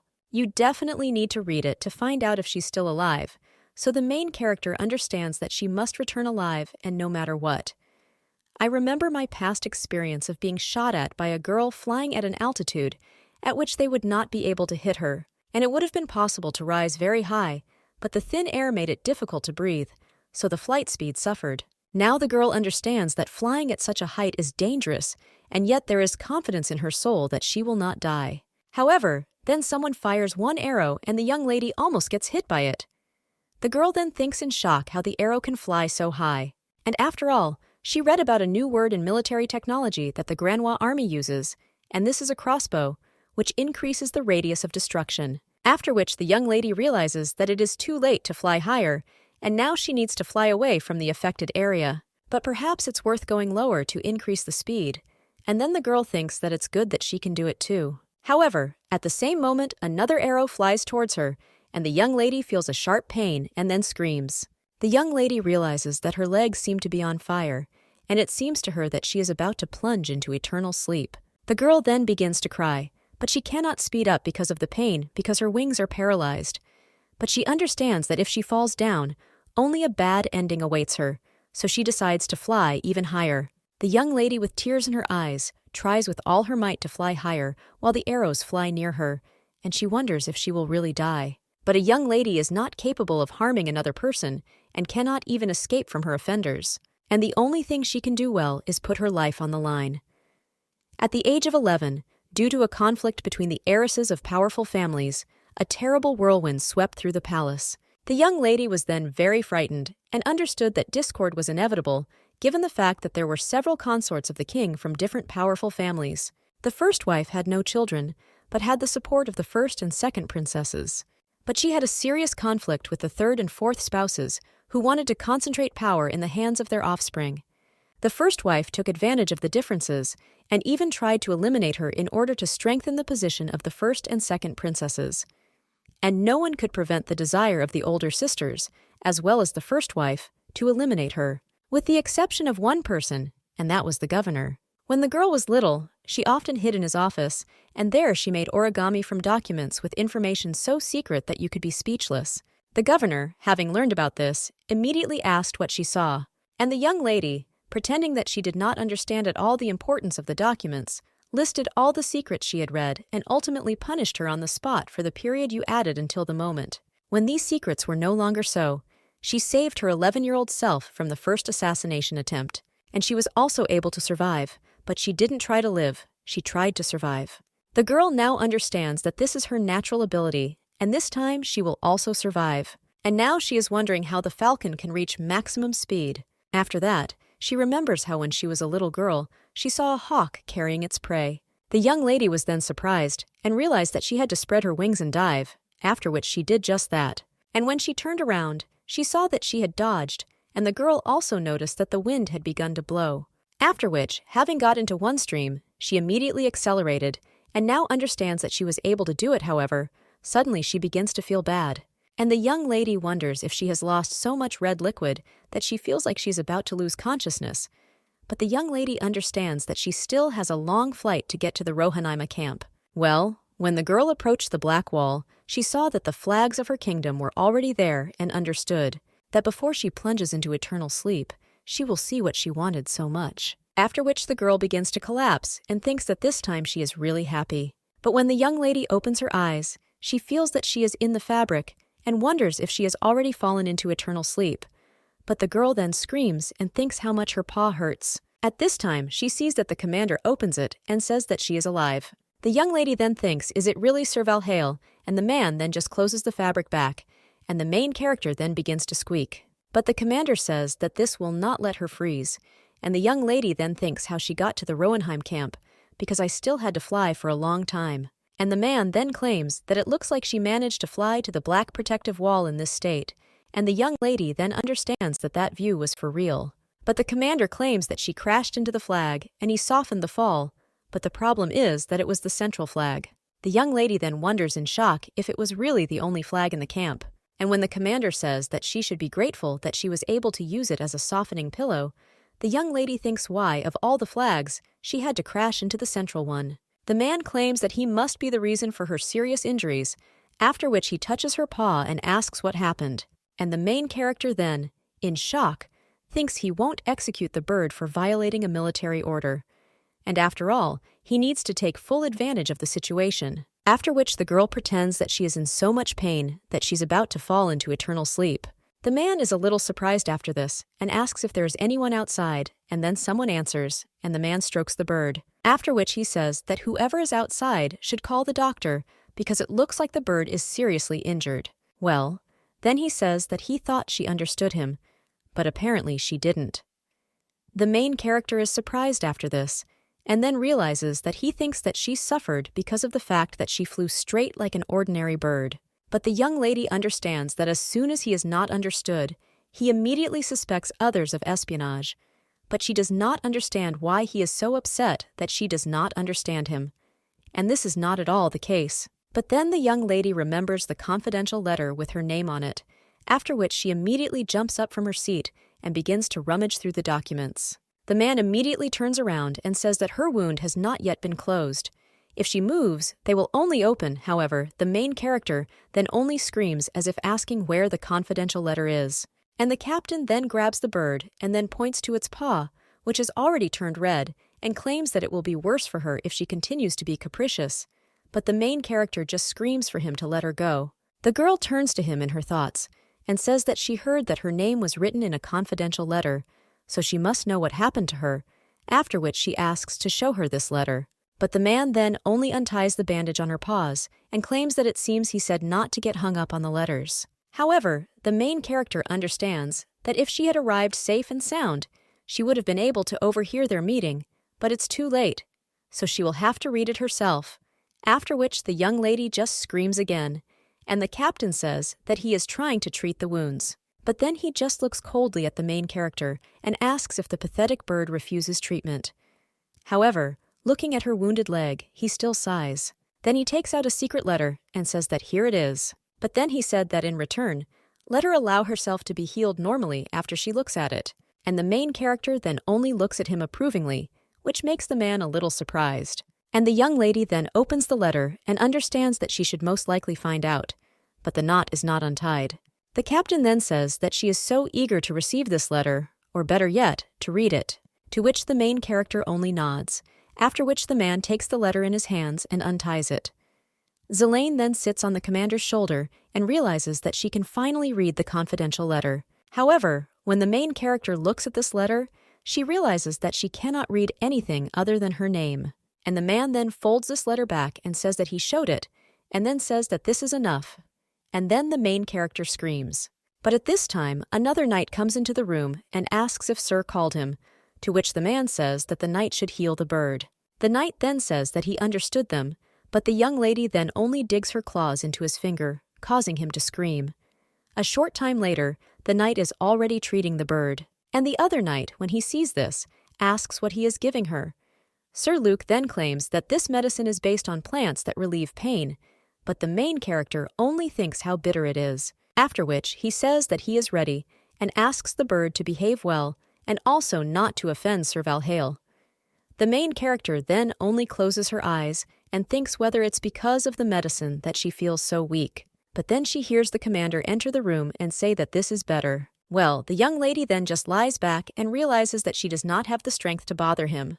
The commander reaches out his hand to the bird, but suddenly freezes, after which he strokes it a little and leaves. However, when he hears the bird moaning in pain, he freezes and then turns around and sees that the young lady is trembling all over. A short time later, the main character wakes up and thinks how much her paws hurt, and also realizes that the effect of the medicine is wearing off. The man then asks if the bird is in pain, and she, a little in shock, realizes where she is now and thinks what she forgot on Valhale's table. The man then says that she was lucky, and if she had arrived even a little later, she might not have survived. But suddenly, his blackness spreads a little, and the main character understands that it means she really could plunge into eternal sleep there, after which she trembles a little and realizes that the very thought makes her feel uneasy. But it's even a little strange, because now she's trembling with fear while she's lying under the yellow flag. She feels protected. The girl then thinks that no one has ever protected her before. Well then, he just puts his hand on his forehead and says that this confidential letter does not contain particularly important information. And the main character then realizes that her name is written in it, but he says that there is nothing important there. And although she is not the royal princess he is protecting, how could he do such a thing? The young lady then remembers her older sister and then wilts a little, But after that, she immediately begins to kick the documents on the commander's desk and realizes that she is the only bird of Roenheim and he cannot put her into eternal sleep. So no matter what he says, she will not be afraid. However, the man then only gets angry and says that he will stop feeding her, which makes the main character immediately calm down. A short time later, she is already drinking water, and the man, looking at her, says that he does not understand why she is so obsessed with letters, but he claims that he did not lie, and there is no progress in the search, so there is no importance in the letter. The young lady then wonders if he is talking about searching, and the man claims that 6 more heirs have not yet been found, the 1st, 2nd, 8th princess, and the 4th, 10th, and 11th prince. And the main character then, in shock, wonders if her body hasn't been found yet. And this means that the viceroy, as well as 5 other heirs, have already plunged into eternal sleep, and even the 12-year-old 9th prince. The man claims that, according to their information, the 1st, 2nd, and 4th princesses used the western gate when escaping from the palace, while the 8th princess, the 10th, and 11th prince left through the east gate. Zelaine then nods and realizes that they were playing the role of bait for Grenoir's troops. The man claims that Lopech believed that the royal heirs were hiding in the west, so he began his search from there, and they were responsible for searching for those who fled to the east. However, according to Lopech, the 10th and 11th princes have no hope of salvation, after which he burns the confidential letter. And he claims that this is why they were asked to prioritize the search for the 8th princess, and this was what this letter was about. The main character then understands that none of them have been found, and that hope must have almost died out. The young lady wants to say that the little bird in front of him is the princess he is looking for, but the young lady wonders if he could trust her. After that, he throws breadcrumbs, and he claims that they did not find traces of them in the east, but since they have recaptured the Black Protective Wall, it is worth continuing the search, but in the central region. That's when he leans in a little and claims that even if everyone says that none of them survived, he won't believe it. The young lady then feels pain in his words and thinks that it is because he is not willing to accept their descent into eternal sleep. After all, if all the royals die, then he does not understand why he will have to fight, or he actually believes that someone might still be alive. The man, then seeing the gaze of the birds, shudders a little. Then he turns around and says that he must be tired again, and then says that he needs to get ready. But the young lady then only pecks at the bandages on his hand and thinks about his wounds. But the man then remains silent for a while, and then claims that this bird is strange. And the main character just smiles and thinks that it's nice that he realizes her exclusivity, after which she thinks that she will not tell him that the 8th princess is because she does not want to destroy his hope that one of them is still alive. And even if this hope does not concern her, after which the bird gets a little lost towards his wound, and the captain says that she is really very strange, but he doesn't know why. The main character begins to feel very weak and wonders if there was medicine in that water, because she really wants to sleep, after which she falls asleep. And the captain just strokes her. A short time later, Sir Luke approaches the young lady and tells the bird not to get sick, after which he offers her something to eat, and the young lady rejoices in response. The girl understands that, since the secret letters are encrypted, they will not be able to interpret them, and in this case, everything is in order, after which the young lady begins to move the chips. But when she is almost finished, someone takes the chip from her hands and tells her not to touch it. It turns out to be the captain, and he claims that this is not a toy. The main character then thinks when he came because she didn't hear it at all, after which she screams that he will regret it, but the man only tells her not to move. After which he straightens the flag and says that since it is impossible to predict the time of the next battle, it is important to decide whether to leave the wounded behind, because the leaders are waiting for his decision. However, then he puts his hand on his forehead and says that the situation is not good, because even though they mobilized Roymond's forces, this is not enough to cope with them, not to mention the need to let the plundered people of the central region know about their plans. After all, even if they completed the task of the soldiers from the west, my path for salvation has not yet been prepared. Well, what's even worse is that the army that attacked Surzen in the north began to retreat, but then heard about the return of the protective wall to their control. But suddenly, when the man sees the bird's gaze, he suddenly stops, and the main character wonders if he was taken aback, because out of habit, he began chatting with the bird. After which the man gets angry and says that if only he could turn into a bird and see everything with his own eyes. The young lady then realizes that she thought he was talking nonsense, but in fact, he was sincerely saying that he would like to become a bird. Man now takes one of the pawns in his hands and understands that the army of archers serves as their protection, and because of this, it is difficult to accurately calculate the location of their camp, after which he claims that it is necessary to find out where they are hiding in order to reduce their losses. Therefore, let the bird not bother itself in vain, and the main character just screams as if telling him to wait, after which she again puts the pawns together and tells him to look, because the necessary information is there. And the man then jumps up from his seat and asks if she flew that way, after which he asks if she ignored the order and if she was in her right mind. He claims that he should have guessed right away when she appeared so wounded, and how can one be so fearless? The main character only trembles with fear, and the man then claims that it turns out he said that if they lose her, it will be bad. After which, he puts his hand on his forehead and thinks that he cannot believe that the bird acted so recklessly, after which he claims that he still did not believe that it was rabid. But apparently this is true, after which he lets go of the bird and sits on his butt at his table. The main character then, a little worried, once again points to the pawns and asks Togo to trust her just once. The man then looks at her, but then turns around and takes out one of the papers. The young lady does not understand what he is doing, but after the man draws something on paper with a brush, he says that he needs to ask something, and then says, what if she really flew over that territory? Then there should have been a large tent there, and the man asks if she saw it. He claims that this general's chamber is called Jung, and in their lands it is like the commander-in-chief's tent, but since it is located at the very beginning of the camp, then, based on its location, they will be able to determine the movement of the army, and the main character thinks that this is really that tent with a huge, creepy point, after which she points with her paw and realizes that it was definitely larger than the others. The man then circles her and asks if this is it, but then states that, as expected, they are moving upstream of the Cherry River. The commander then only stuffs this paper into his clothes, and the main character thinks why he doesn't call the others, because it seems that before he was serious about her injuries. But the man only claims that because of her, the 8th princess almost came into danger, and if the bird had been captured, the Grannois would have noticed the entry about it since it was not encrypted. And the main character then understands that this is much more serious than revealing an ordinary secret, because they could find out that their efforts are being devoted to searching for the 8th princess. And if she were caught, it would put the 8th princess at risk, and so she wonders whether she will be punished. She understands that if the soldiers go against the order, they will either be scabbed or deprived of their heads, but she does not think that they will tie up the bird and beat it with whips. So there's only one method left, and that is decapitation.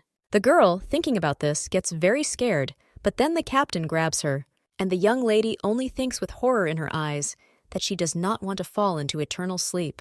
However, then they only put her in a basket, and the girl is surprised, thinking that she will not be deprived of her head, and the man, when he ties her up, otherwise says that they will tolerate more madness, and from this it follows that she has no more tasks.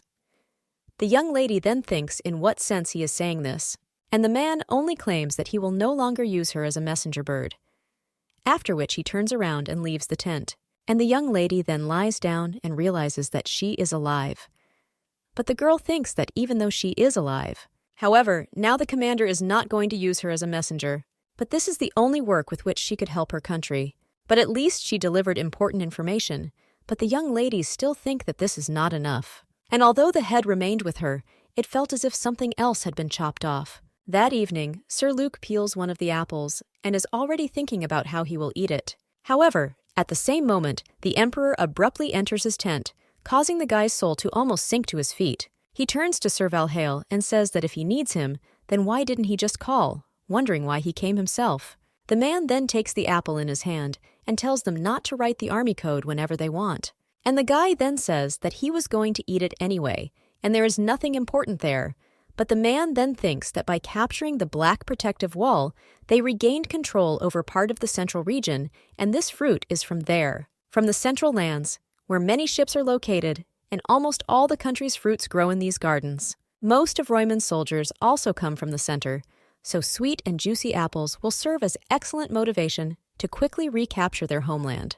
However, the man understands that one has only to think how the bird looked at these gardens from above and dodged a hail of arrows from the army of Grannois, and also bled liquid the color of a scarlet apple.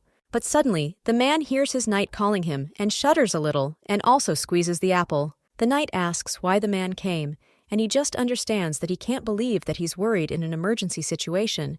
And the birds, then he puts down the apple, and when the knight looks at it, he sees that it's already bent. The man then only places the translucent paper on the map, and the knight asks what it is. After which the commander claims that this is a map of the location of the Manhwa camp. The knight then, in shock, asks what he is talking about and where he got this card, and the man claims that it was from a reliable source. And the knight then realizes in shock that he could not even imagine what he would hear from Lumara's Vilhel, such a streamlined formulation. The man then claims that it is difficult to explain, but he decided to trust this information. And the knight then claims that he is ready to carry out the order and listens to it carefully. The man then claims that about 4 days have passed since the camp was set up, so there shouldn't be any significant changes. And the knight then thinks how the man realized that 4 days had passed. And the commander claims that until reinforcements arrive, they will most likely remain in place. After which, the commander also points to the largest spot and claims that it is Zheng and their camp is moving along the Cherry River to the north. The knight then says that, and most likely, they were influenced by the river overflowing its banks due to the typhoon. And since they are not familiar with the climate of Roymond, they probably decided that it was dangerous to stay on the southern banks and left. The commander then says that this is true, but they know the climate. The knight replies that, and since there will be no more natural anomalies, the southern shores are safe, and besides, in recent days the sky has become cloudy, so that Granwa's army is afraid of getting caught in another storm. The man then swipes the map and says that therefore they need to create a food route through the south, and this is the path that will connect them with Lopech's army. The knight is then a little puzzled and asks what if this information is false, and the Granwa camp is still located in the south. But this is like falling into a trap because there are 50,000 of them there, and there are only 38,000 of them. The commander then says that this is true, but they need resources for the soldiers. Fortunately, they managed to recapture the Black Protective Wall, which affected the morale of the troops, and he thinks that now is the time. The knight then realizes that he is not one who would make such a decision without weighing the pros and cons, and since Sir Vilhel has decided to trust this information, he can only follow the order. Therefore, the knight says that he understands and asks if there will be more orders. The man claims that he will hold a strategy meeting in Samgyeong. Samgyeon is the time between 11 in the evening and the first night. Therefore, let him gather the commanders and bring them to his tent. A short time later, they were already discussing something, and the strategy meeting was repeated for several days during their progress. The main character, who did not have any tasks, just ate and rested. Then someone turns to the bird and asks why it eats so much, and then one of them thinks that he wants to hold on until the bird reacts. Another knight then asks if this bird should be given a name, and Sir Luke replies that Sir Vilhel will not like this, and then the knight still wants to ask for it, but Sir Luke asks if they have seen him become attached to something or put a sacred meaning into an ordinary bird, after which the knights immediately answer that no, and Sir Luke then says that they have decided. However, then one of them says that the bird is so cute, which makes the main character a little embarrassed, and the other knight says that it seems to him or the bird is embarrassed. Sir Luke then sighs and agrees, but tells them to leave and then turns to the bird and asks if she wants it. Well, at this time the commander comes into the tent and tells them to stop this. All the other knights immediately run away, and only Sir Luke remains near the bird, after which His Highness looks at him sternly, and the main character then takes the rope in her beak and thinks that if he feels awkward, then let him untie her paw. But the man then only looks at her coldly and approaches, which makes the knight a little puzzled. After which the commander claims that it is bad to keep the bird inside, and the main character thinks why his face is so close. After which the commander orders her to bring an apple leaf from an orchard in the eastern part of the camp, and he says that if she doesn't bring it, she will be left without dinner. The main character then immediately takes off and thinks that she is still a patient, and although her wings are fine, her body is still in pain. The girl thought that at this meeting, she would listen to a discussion of important issues about her, so they sent her away, after which she thought that, well, okay, it's nice to warm up again. A short time later, the knights come out and say that they did a great job, and one of them then turns to Sir Vilhel and says that Toby had previously suggested giving a name to the bird. After which he asks what the commander thinks, but he only looks at the knight coldly. Then he says that they are in the midst of a war and asks whether coming up with a name for the bird is so important. He also asks if they both really want to receive punishment, after which the knight says that no, and they don't want to. However, then he is silent for a while, after which he turns to Sir again and asks why he doesn't just send the bird back to where he got it from. And isn't he annoyed that he has to take care of the bird in his tent? To which the man claims that he has reasons for this, and the knight says that they don't really like playing with birds, so the reason is clearly not his. He also heard that someone saw him talking to a bird, and the commander then furiously turns to him and then claims that he said that he had his reasons. To which the knight nods and then says that of course. And the commander then tells him to leave. The knight then asks what he is talking about, and the commander claims that Sir Luke is distracting him, so if he's finished, then let him leave. And when the knight is already near the tent, he wonders if he was just kicked out because of a bird. The brunette then puts down his feather and realizes that even though he sent the bird away so that it would not eavesdrop on important conversations, but with a wounded body, the annoyance would be difficult to reach, and the man thinks why he did this. After all, he could have simply left her affection outside. However, at the same moment, the main character flies into the tent, after which that unfortunate leaf from the garden spits and breathes heavily. The man then says that she must not be in the mood to talk because she is tired, and the main character only squeaks in response to this. The commander is a little surprised, but then he turns around, and the main character wonders if he's gone nuts. The man sighs heavily and thinks how pathetic he is since he enraged the bird, but lately, just by looking at her, he really wants to flare up, but he doesn't understand why. The main character then understands that from the very day he instructed her to bring leaves from the apple tree, Valheil began to overwhelm her with all sorts of meaningless tasks, and now the young lady is flying because the man told her to deliver it to the catering tent, and Zelane thinks that he does this every time she tries to eavesdrop on something. But she doesn't understand why the man is so careful, despite the fact that he trusted her information. Now the cook says that the bird has flown in, and then says to bring dried meat there, and the main character understands that the man is doing everything to prevent her from being present at the meetings. Now the cook gives her meat and says that the bird is doing well and she can eat and then fly away. The young lady then eats, but after that she thinks that the meeting is not over yet, and he will simply give her another task if she arrives earlier, so the girl decides to sit there. But then someone turns to her, and it turns out to be the same soldier who looked after the messenger birds and whom she grabbed at the first meeting. He now turns to the bird and says that it seems to be doing well. The man also claims that he heard that she lives a carefree life in the commander-in-chief's tent, and it seems that she is well taken care of because she is clean and plump, so she definitely does not suffer from hunger. The main character then thinks what it means to live a carefree life, because she doesn't have enough paper to describe all the tortures to which she is subjected. However, the knight only strokes her and tells her to consider herself lucky because she is the only one left at their camp, and everyone else has fallen into eternal sleep. The young lady then realizes that it appears that the other wounded birds that returned to camp did not survive. But they are at war, so you can fall into eternal sleep at any moment, whether you are a person or a bird, and she hopes that it will all end soon. The knight also pets the bird and says that the commander-in-chief usually does not keep the bird himself, and she is the first who lasted so long, and he takes good care of her. The young lady understands that despite his busy schedule, the man pays close attention to care and feeding, and the knight then says that maybe the commander-in-chief will keep her as his pet, and the main character is thinking about it. She almost faints because she thinks, how can she be a royal, perhaps as a pet? And of course, in this state, she doesn't have any palace privileges, but being a pet is already out of the ordinary. The knight at this time turns to the bird and says that if the man does not keep it with him, he will return it to him as soon as he has finished healing. But at this time, someone turns to the knight and says that he should stop chilling and let him go there, after which the knight leaves the bird and says that they have been waiting for him so he will go. A little time later, when the main character is already returning to the commander-in-chief, he says that she is late and asks if she was running away from her duties while sitting in another place. But the young lady then only wonders whether she will be his pet, and realizes that if she cannot find her body after the war, she will be stuck in the body of a bird.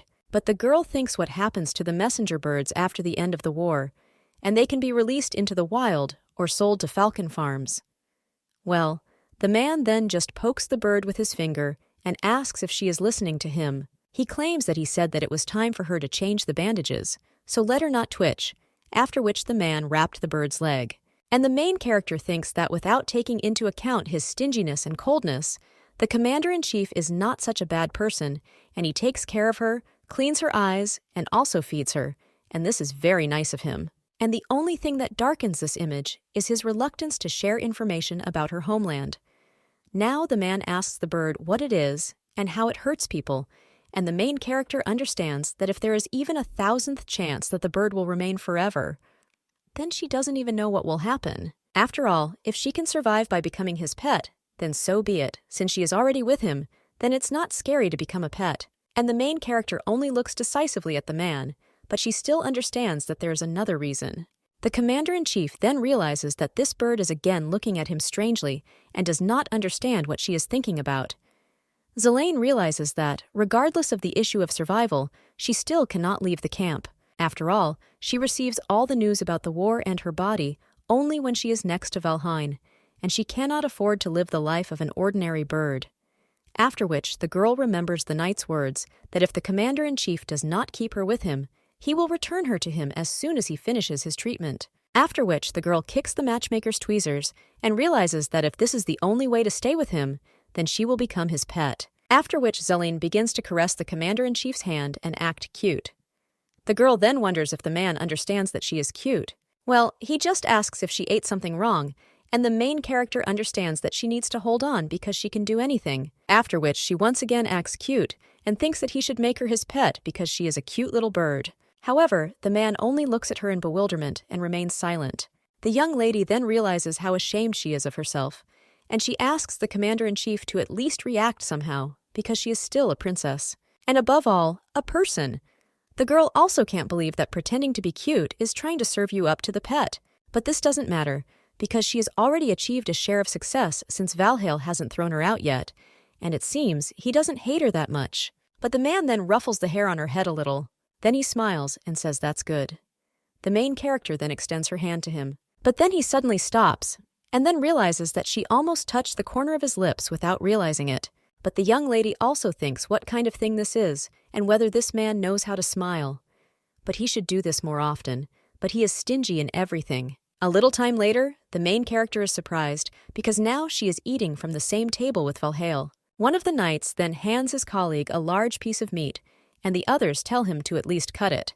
His colleague says that he won't be able to handle such a large piece, and Sir Luke then tells him to eat, because it's not every day that such a luxury appears on the table. The main character then realizes that she had forgotten that living with a stingy man means eating the same thing as him. And Sir Luke then says that he can't believe that he's been eating meat for 3 days now, and it's as if there's no war at all. However, the commander-in-chief then only looks at him sternly and claims that since meat gives them a reason to relax, it is worth removing it from their menu, but the knight then says that not at all. At this time, one of the knights gives the bird another piece of meat and tells it to eat, and the girl understands that most likely there is a special reason for which they eat this meat, or will soon be, but she is not sure that the man will allow her to stay at the meeting.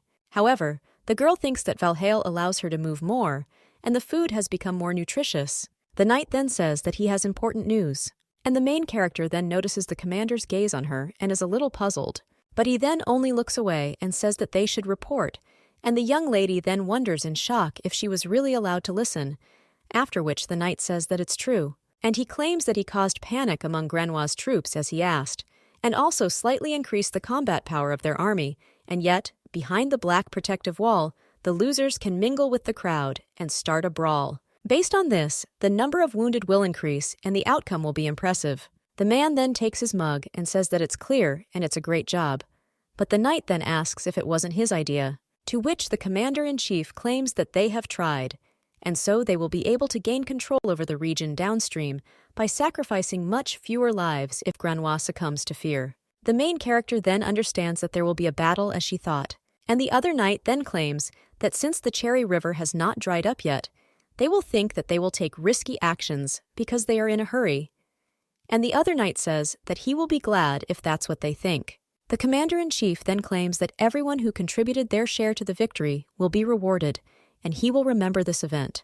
And the main character then thinks whether it is possible that he is telling this to her, and does he really mean that he will reward her if the information she gives will help in the war? Well, The girl then realizes that it can't be because she clearly misunderstood him. And does a bird really have the opportunity to receive recognition for its exploits? Not to mention being included in historical records along with the commander-in-chief is a great honor. And the man at this time claims that they will arrive the day after tomorrow, so let them make sure that no one fails. The main character understands that this will happen soon, and at this time the knights will obey the commander-in-chief. A little later, the man lets the bird out of the cage and says that he has released it, but let it behave well. The main character, when she looks at him, understands that the commander-in-chief is tired, and he understands that he has a lot to think about, but now this bird is distracting him. The main character then sees a drawing of a ballista under her paws and realizes that these are attack-type weapons used for siege, but she has never seen them in person. However, the girl thinks that this battle has nothing to do with the siege. After which, she looks at the commander-in-chief and thinks that the other soldiers were sent to rest the day before the battle. But he has barely sat down all day, and the young lady thinks that tomorrow's battle will be a lot of pressure, after which she sits on his shoulder and rubs herself against his face, and then thinks that he also needs to rest in order to give a decent fight tomorrow. The man then asks if the bird is worried about him, and then says that everything is fine now since the wounds are almost healed. And the young lady, looking at the scar on his hand, thinks whether he managed to get hurt somewhere because he is hardly so weak that he is unable to defend himself. Yes, and other commanders would not allow their commander-in-chief to be offended, but then the girl thinks why. And the man then takes her in his hands and says that because they knew each other. They won the last battle with the Black Protective Wall, and it was important to open the gate. Well, in the end, when it comes to protecting the goal, it is important to defend it even at the cost of your life. And from the moment when he had to sacrifice a lot for the sake of a breakthrough, he became reckless. The man continued to cut down his opponents as he walked through the palace on the front line, and it was quite risky to go deeper as part of a small group. Well, when he reached the end of the castle and finished off the signalman at the back gate, he knew that victory was already in his hands. The young lady then wonders if he is talking about winning, and the man claims that despite the fact that the gates were open, Grannois' troops were not much inferior to them, and if the battle had dragged on, there would have been more casualties. So they used the signalman's rock to create confusion and played a signal to retreat. Grannois' army fell into a panic when they heard him, and, unaware of their good battles, they began to retreat. Thus, the battle lost its meaning, and even knowing that the battle unfolding in front of him would be won, he was not sure that he could withstand the pressure of Grannois' forces that came like waves. And only after dealing with the last flag-bearer of the entire enemy army and standing in front of his army, the man finally realized that he was wounded. But he would not have done this if he did not believe that the only way to save Roymond was to break into the castle by force. The girl understands that Roenheim will be able to declare victory in the war only after overcoming the Black Protective Wall, but she still gets angry and screams that he shouldn't have risked his life like that. After all, the army of the entire country is waiting for his orders, and if he plunged into eternal sleep there while she returned to him in order to prepare for the next battle. Therefore, now the young lady angrily asks what he was thinking about, committing such a rash act, but since she is a bird, the man does not really understand her. However, he squeezes his hand and says that this battle is of a different kind, and even if they win it, he is not sure that it will help Roymond. The main character then looks at his trembling hand and thinks what he is talking about because it is obvious that they must win to save Roymond, and after victory, they can begin to reunite the central region and return the banks downstream under control. They will build a bridge connecting the occupied territories and then receive provisions as well as support from Lepech. However, if they drive Grannois' army into the trap of the unfortunately northern central region, then based on previous experience, it can be expected that the local residents will suffer seriously. The main character then realizes in shock that there will be a real massacre. And the man then claims that he cannot tell anyone about this. The suffering of the soldiers that their commanders must endure, and the royal family are not on the same level because those who give orders must make decisions based on the outcome of the majority. Even if it means sacrificing one or more groups, and they do not face the consequences directly, they are thus comfortable with bearing the burden of responsibility. The commanders, in turn, experience the consequences on their own skin, but since they only carry out the order, they do not feel remorse. And no matter how many people die, it will not be their responsibility, so they learn to mindlessly follow orders and go straight to the enemy. But it so happens that Valhalla simultaneously gives and executes orders, and he makes a choice in favor of the majority and at the same time feels guilty for the decision. The girl understands that this must be an incredibly difficult time. Well, then she seems to touch his scar and says that every time he looks at it, he remembers that he is risking for the sake of the heirs of the country. And let him share his feelings with everyone and not bear everything alone, because he has already fulfilled his duty by putting his life on the line. Well, the man then thinks that he knows that this is not so and does not believe in it, after which he turns to the bird and says that it is not that it can understand human speech, but he thinks that he cannot even imagine how this is possible. However, the man then claims that he feels as if she is listening to him, and this makes him feel better. The main character then seems to smile, and the man then sighs heavily and then tells her to rest, because the decision will be made tomorrow. 10 days after the battle for the Black Protective Wall, Rohenheim's army of 38,000 soldiers invaded the coastal camp of Graun. This was essentially a raid on the enemy army and was the result of Valhall's efforts to disperse wounded soldiers along the wall in order to increase mobility.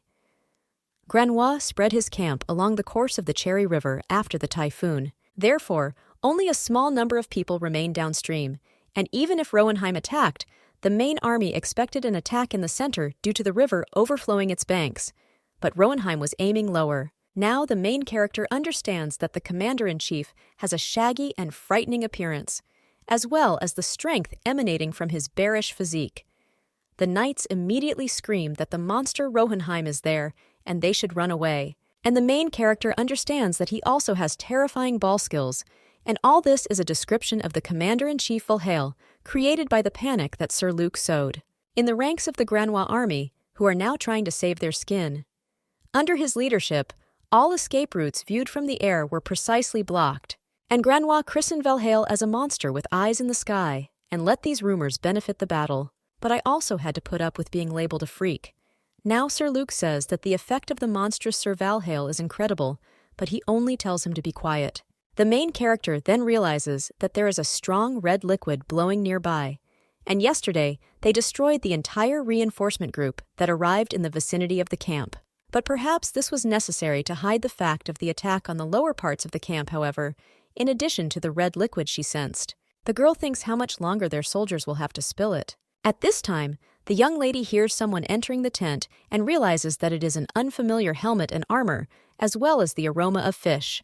The young lady then gets a little scared and wonders who he is, but then just closes her eyes. The man then takes off his helmet and claims that he stopped by before the celebration ceremony, and the young lady then looks at him and realizes that this is Sir Valhall, after which she immediately sits on his arm and wonders what he's doing there, and the man just takes out the ribbon. After which he hands it to the bird and says that everyone in Rohenheim receives this thing on the king's birthday, and he got it from the loot warehouse. The main character then remembers that this is their symbol, and the man only ties this ribbon to her paw. The man claims that during the battle, he was struck by the thought that if God had sent her to him, and perhaps he wanted their victory at any cost, along with the rise of Roymond. The man then repeats the word victory again, and says that it belongs to the young lady. Zelaine is surprised by this, but at the same time someone calls the commander-in-chief, and he comes out, after which the young lady hears screams that it was a great battle, and he was amazing. Some of them also ask how he found out about their escape routes, and the main character only remembers those words that victory belongs to her, after which she still makes a little sad sounds, and thinks about the dead allies who plunged into eternal sleep as a result of the battle, and the girl understands that she must bear the burden of responsibility for all their lives, because she is the 8th princess. And this is the beginning of her first victory. From that day on, Valhall no longer tied her, and he didn't kick me out of the meeting. The girl then thinks that he really doubted her until the battle on the Cherry River, and therefore did not allow her to listen to what was said at the meeting, despite the fact that he himself saw how Manhwa looked like 3 times. Now the young lady just screams, and Sir Luke flinches from this and says how she scared them. One of the knights then asks if Sir Luke is insulting her again, and a little later, the main character is already flying over the river where a bridge is being built, and she thinks it's so refreshing. The girl then sits on a branch, and one of the knights then orders the other to carry the boards there. The girl, watching this, understands that the weather is beautiful, and the river is so hopeless, and she believes that they are building a bridge between this, the central and western regions, And all this that was inaccessible to the palace brings fun. But the girl is also wondering when she will be able to continue her work as a messenger. And after all, the man said that this victory belongs to her, yet he punishes her. Well, the girl then understands that this is true, and she needs to return, and also complain to him, and if she bites something similar to a confidential letter, then he will understand everything, after which the young lady does just that, and a little time later flies into the tent. Well, there she sees the commander-in-chief along with the knight. When a man sees a bird, he is a little surprised. And the knight only says that he thought that Manhwa would lie low until reinforcements arrived in the north of the central region. But the army was moving faster than he expected. The brunette then says that yes, and this is an unexpected turn, but he likes even less that they chose the west as their goal, because Lopeche has a lot to protect. The main character then realizes that she should listen to what they are talking about, after which she sits on the commander-in-chief's armor. Well, suddenly she hears another bird chirping and then turns around. Then he sees that there is another bird there. The young lady then wonders in shock what it is, and is it really a male messenger falcon? The girl is then sure that there were no other birds left besides her, so she wonders where this male came from and whether he was caught recently. The girl then also wonders if they found a replacement bird for her, after which she looks furiously at these two and thinks that this is how it is, and then begins to squeal. The knight then covers his ears and says that this bird likes to do weird things, although lately it has been quiet. The commander-in-chief then says that animals have a concept of personal territory, and probably she conveys to the other bird that this is an invasion of her space. The knight then claims that disputes over territory arise only between animals of the same sex, and they are different, and the commander-in-chief then understands. And after that, she says that she is probably too wary, but the main character thinks that this is not the case at all. The man-lived claims that when the enemies take over the West, the people will have a hard time, so let the knight tell the residents to flee to the fortress. Sir Luke then agrees, and then says that the best solution would be to gather provisions and people, and then escort their fortresses. But the main character at this time still screams, and thinks that he should just look at how intelligent she is, and so much so that she even shows human habits, and, in general, she is a bird, not a person. The girl then remembers that pathetic falcon, and wonders if he really is going to exchange her for this. The commander-in-chief then takes that falcon in his hand and wraps a letter around it, and the knight then asks if he thinks that the Lopeche trained this bird well. The main character then thinks whether this bird is really Lopeche, and wonders whether the commander-in-chief will simply take away all her laurels, as well as her pet status. The knight at this time then says that what a pity that he needs to be returned, and the main character thinks whether they will send him back to Lopeche, because if so, this bird is a messenger. Well, then the girl rejoices and thinks that this is not her replacement at all. The knight at this time claims that he is leaving, and the main character thinks that this is true, and Valheil will not do this to her if he considers himself a man of honor.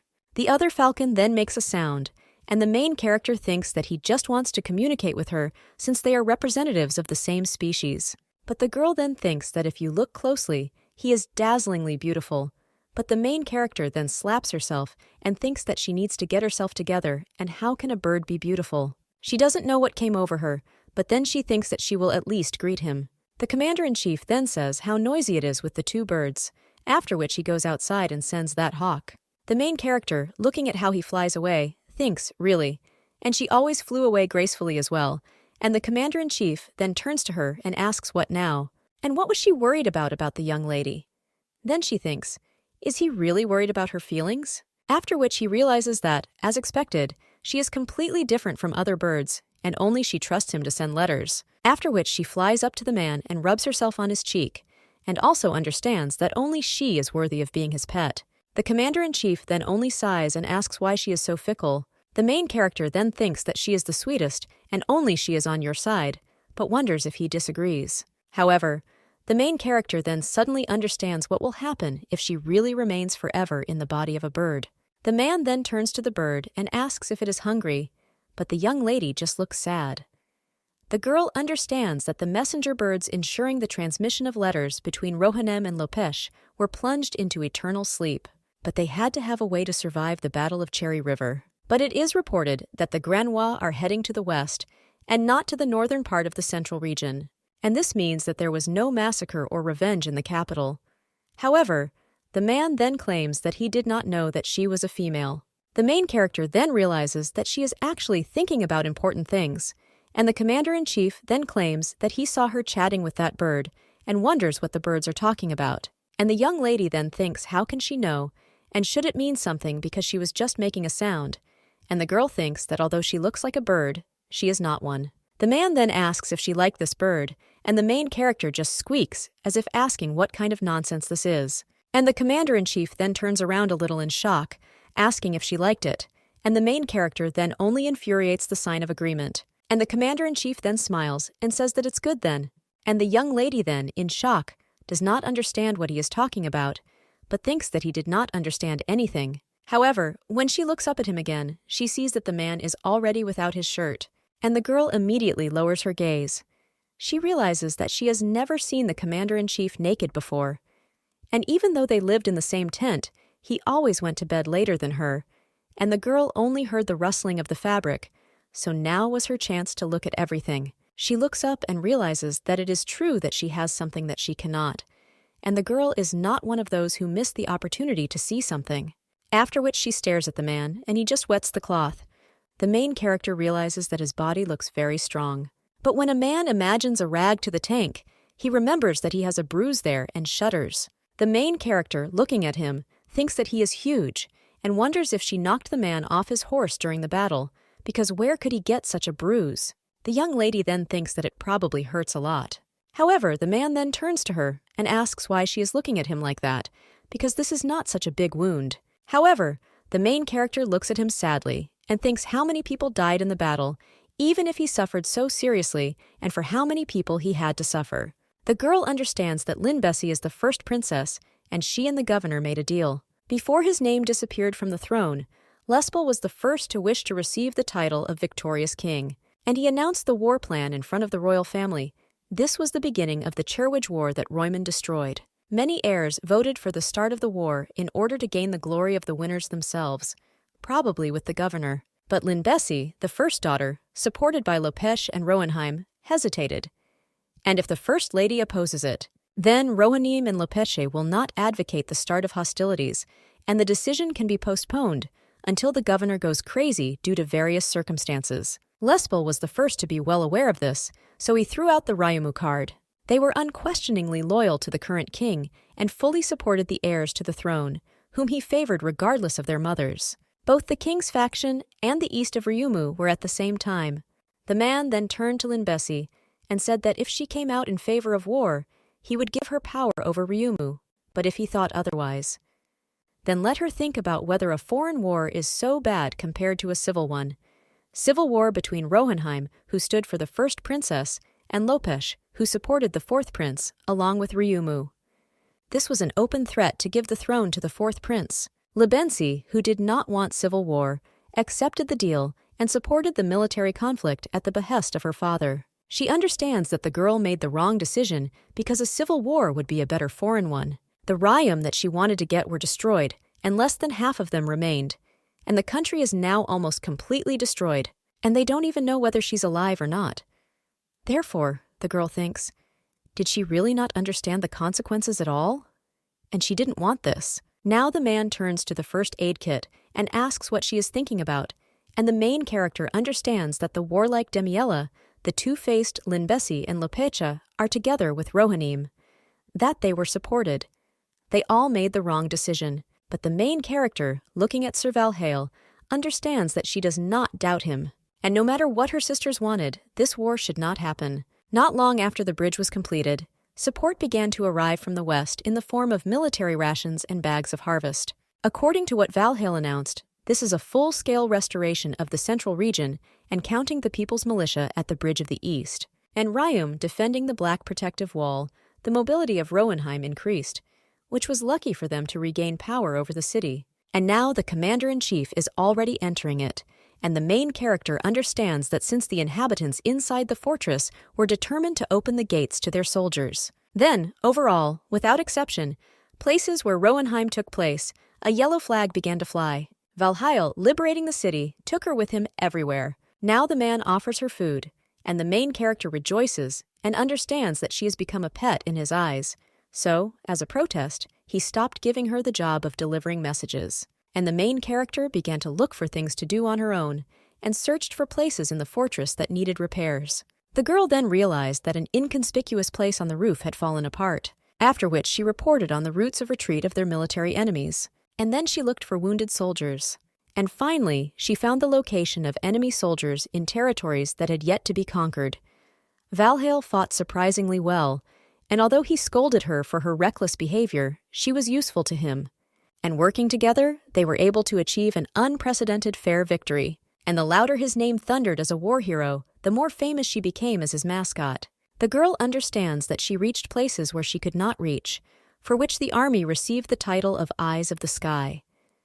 The Manhwa did not use messenger birds, and because of this, a rumor spread among their army that Zelane was the second body of Valhall, which he used to figure out their camps by noticing them through the eyes of the bird.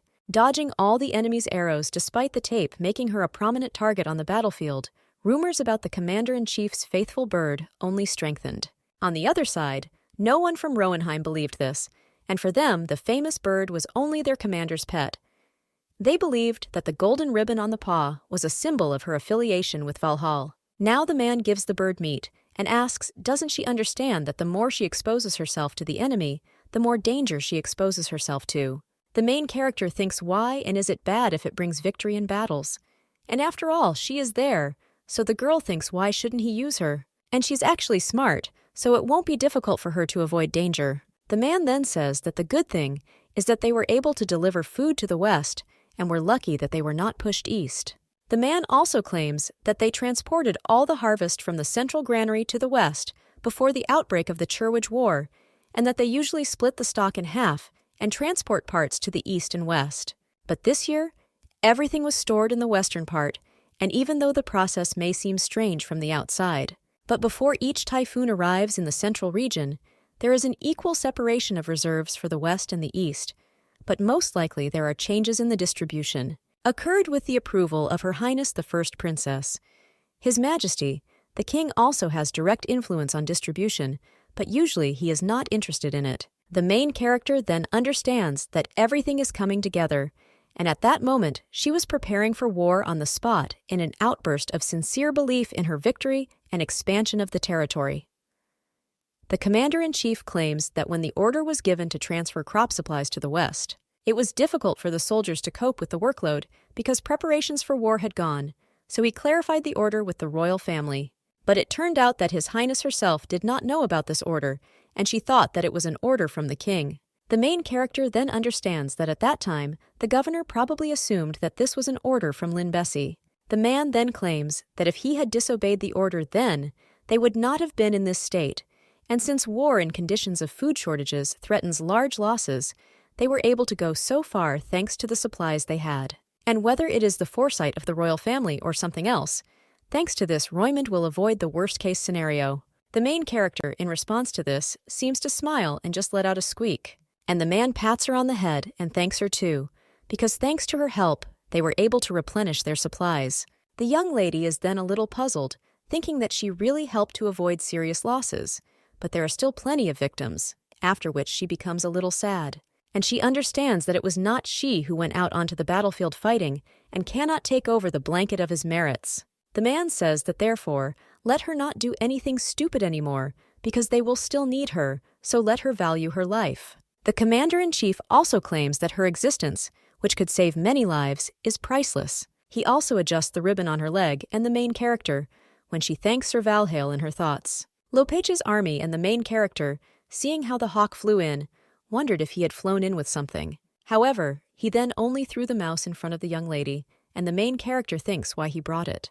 The falcon then only makes a sound of contentment, but its contentment does not last long. After all, at the same moment the commander-in-chief grabs this mouse and then throws it out the window. And he claims that this bird doesn't eat this, which causes Falcon to be shocked, and the main character thinks that he really brought her something to eat, and that means it's a gift. Well, then the commander-in-chief puts a piece of meat on the plate, after which the main character immediately rejoices when she devours it by both cheeks. Then the man only looks at the hawk with a satisfied grin, and after he removes the letter from him, who does not break eye contact. And the main character understands that this is a confidential letter and thinks that she also wants to look. However, when she sits on the commander-in-chief's shoulder, The knight claims that if the bird continues to enjoy his trust, then they will not pat him on the head.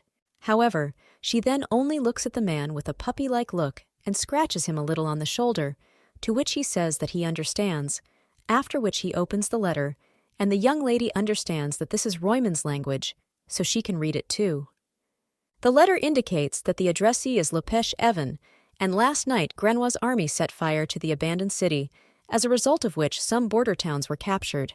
The main character then understands that the capital was not plundered, but Lopesh in the west is having a hard time, and most likely they are not able to completely repel the power of Grenois with an attack. But it is also problematic for Rohenheim to provide assistance, because the central region has not yet been completely conquered, and since he needs to capture and ensure peace at the same time, the central region is still partially under control Grenois. At this time, the man gives the knight a letter, and the main character realizes that the western region is also under constant attack by the enemy army and is still in an unstable state. At this time, that hawk approaches the young lady, and the main character in shock thinks why he behaves this way. And the commander-in-chief then turns to the knight and tells him to put the hawks in a cage, but he just concentrates on the letter and asks what it's about. However, then the commander-in-chief in a gloomy voice tells him to lock the hawk in a cage, and the knight then realizes that he did not say a word to him while reading the letter, and now he is behaving like this. Well, then the realization suddenly comes to him that most likely the man is jealous of these two, and one verse comes to his mind about the dancing of birds in the sky, full of feelings, and in this verse he asks who will now brighten up his loneliness, and this makes the knight unable to stop laughing. Well, after that, he just leans against the wall and understands that he shouldn't think about such things, and the commander-in-chief is still watching with a cold gaze. How a hawk pesters his bird. A short time later, the knight turns to the commander-in-chief and asks, does he remember how he said that he should get married as soon as possible? The commander-in-chief then asks what kind of hints these are, and tells the knight to simply take the bird away already. But the knight claims that it is quite natural for males to show interest in females, and he asks if the fact that he brought a mouse is not a sign of courtship. The commander-in-chief then asks if this falcon really likes his bird, and the main character then in shock thinks if he really likes her, and the mouse is courtship. After which she immediately flies up and thinks that he should leave behind because she is a human. But the falcon then only takes off after her, and the young lady thinks that he should not pursue her.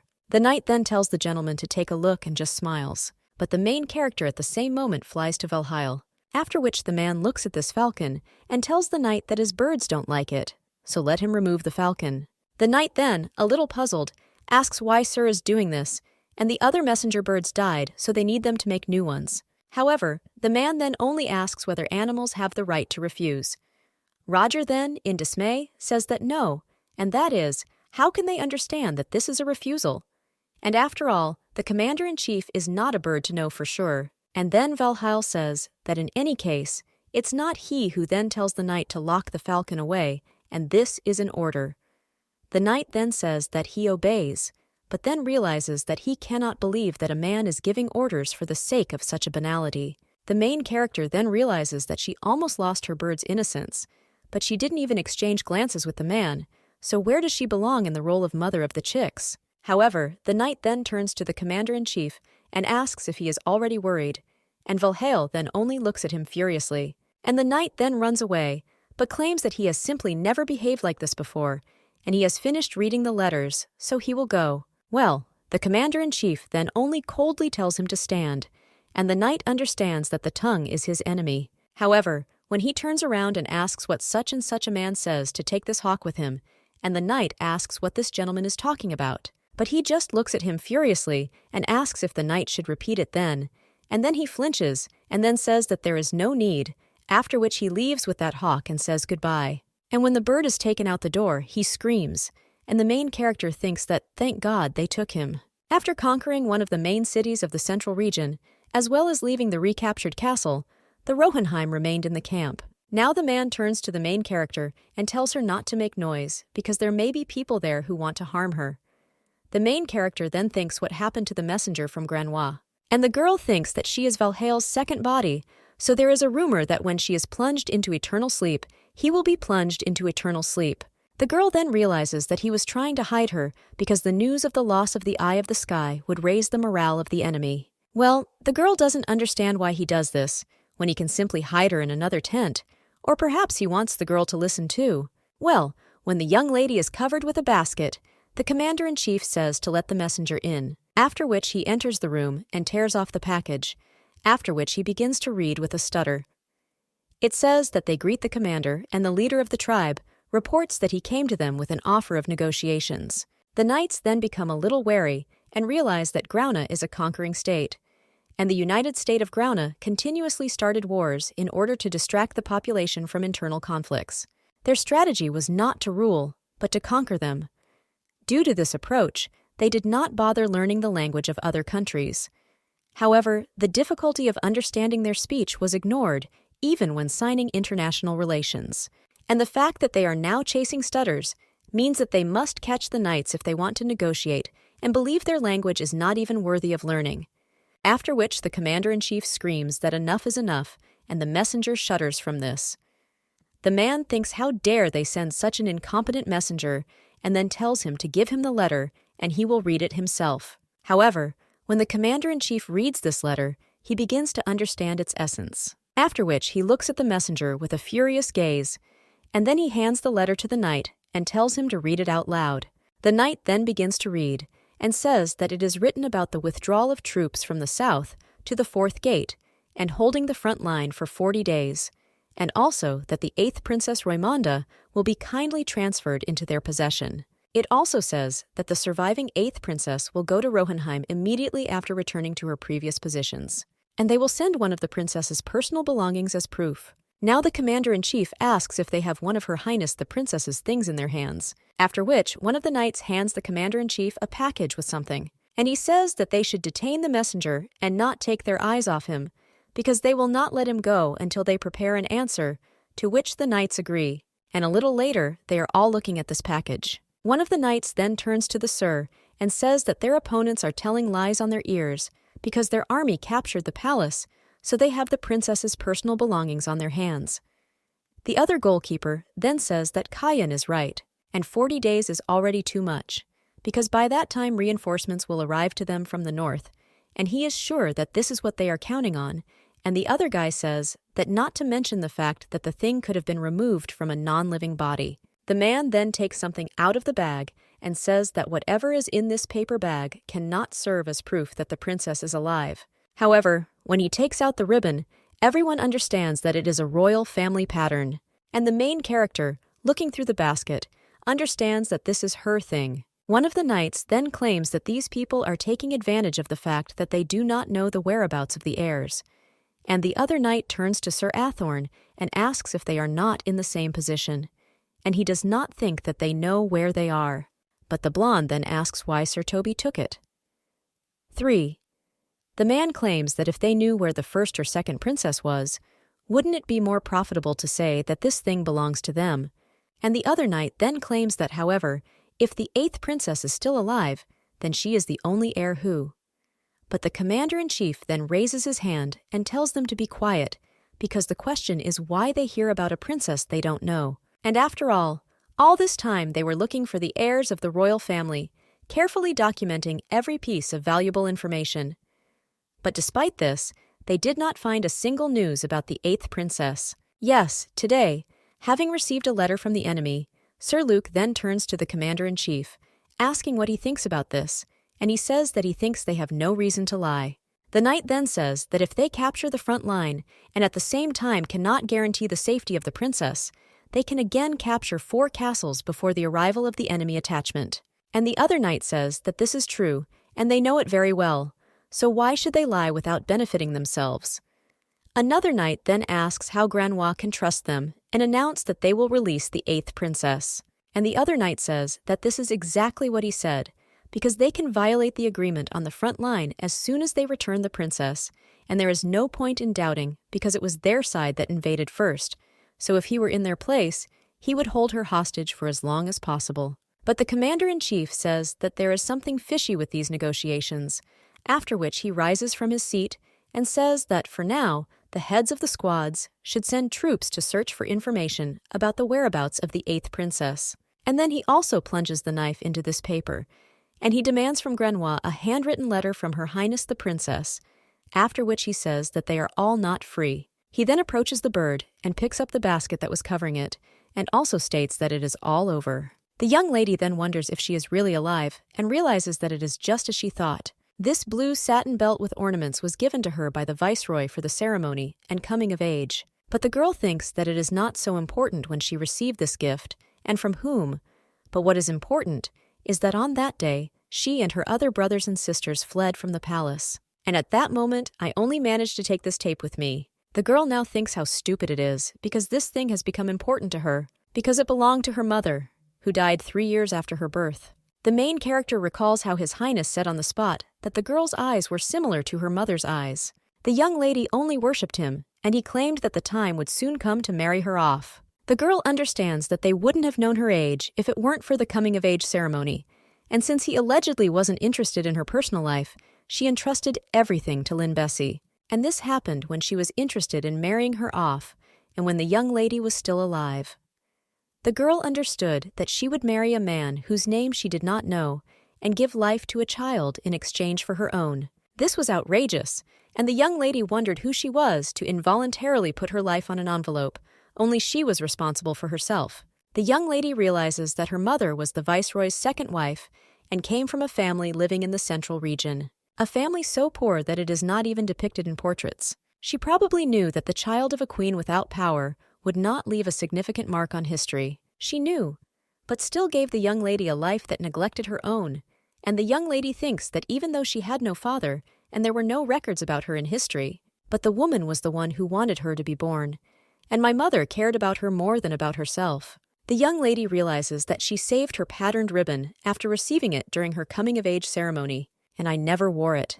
But the satin ribbon is the color of her eyes. It became a monument that testified to its existence. Therefore, it was with her that day that the young lady fled from the palace, but the girl thinks whether they dare to say that she voluntarily handed her over to the people of Manhwa. And in general she is there, but she is alive on the other side of the front, and the young lady then wonders who is inside her body. And where is she now? A short time later, the knights are already asking Sir Valhale what they should do, and he only asks if they are saying that their request for a handwritten letter from the 8th princess was rejected. The knight then says that yes, and they said that the poor health of the princesses did not allow her to even raise a feather, and the other knight says that this is a trick, so let the man not let himself be deceived. He says that they spent several days answering and are definitely stalling for time, and the other knight says that besides, he doesn't think that it was possible to become so weak as to be unable to write a single line, because how can a person who felt great before the war suddenly wither away? So he is sure that the girl is no longer alive. And the other knight then asks if there is no chance that the 8th princess is in the hands of Manhwa. And without information, it is difficult to say for sure. The commander-in-chief then thinks that this is true, and they have no information, and another knight says that there is no news from most sources, and the only one who heard anything was in the small port of the Vishen River near the borders of the western region. Blonde then says that Manhwa's army captured several women from Roymond as prisoners of war. They are reportedly used as translators and servants, and one of the knights says that high-ranking officials in Manhwa seem to be hiding someone, and the commander-in-chief then realizes that this is most likely the heir to the royal family, after which he says that if only they could rescue those women, it is quite likely that the person who's hiding is also a woman, and it's even more likely that she is the supposed 8th princess, and they wanted to give up the front line, and also to return the princess if they received a handwritten letter, and they were ready to sacrifice so much for the sake of a living heir to the royal family. However, Manhwa refused to meet them halfway and returned the negotiations to their original state. And now someone tells Sir Valhale that he needs to make a decision, to which the man just frowns. Then he claims that he will decide by the end of the day, but when the knights want to object, then he says that they are free and then they leave. And the commander-in-chief thinks a little and then looks out from his hiding spot. That evening, the man wets his pen in ink and begins to write something. He understands that those who put the royal heiress into eternal sleep and violated her body by hanging, and they are also trying to take over the country using the lives of the royal family as a bargaining chip and have already deserved death at his hands. But the man then sighs and realizes that the likelihood that they really have the 8th princess in their hands is 0. And the man wonders if she has been reduced to such a pitiful state that she's not even able to write a letter, after which he gets angry, but hopes that their words about the hostage princess are nothing more than a lie. He then looks at the blue ribbon and realizes that it is an item that belongs to the 8th princess. He also thinks about Zelaine Manhwa Meredith, and he understands that for the first time he was able to see her normally 2 years ago, when the girl arrived at the coming-of-age ceremony. The man then understood that he had not been in the capital for a long time, and thought that the 8th princess's coming-of-age ceremony would take place today. He understood that the last time the 5th princess invited him to a formal dinner, in order to ask for the protection of the young 10th and 11th princes from the oppression of the next king, and this he hears every time he finds himself in the capital. However, the man had never heard such a request from the 8th princess, and moreover, he had never had the opportunity to see her in principle, or better yet, that she ran away without giving such an opportunity, and it seems that the girl was running away from him. Being a member of the queen's faction, he had many chances to cross paths with her, but she always ruined his plans to meet. Even when he tried to greet her from afar, the princess quickly disappeared from view, and the man understands that if you think like that, it's not very pleasant. But he didn't even try to pursue her, but she still ran away, so he doesn't understand how it could be, and besides, he never saw her in the center of the hall, so today she must also be hiding somewhere around the corner. But he understands that today the 8th princess is the main person of the evening, so this time she cannot be avoided greeting her, and he is also interested in what facial expression she will make. And the man, then looking at his watch, realizes that it seems the 2nd princess is delayed.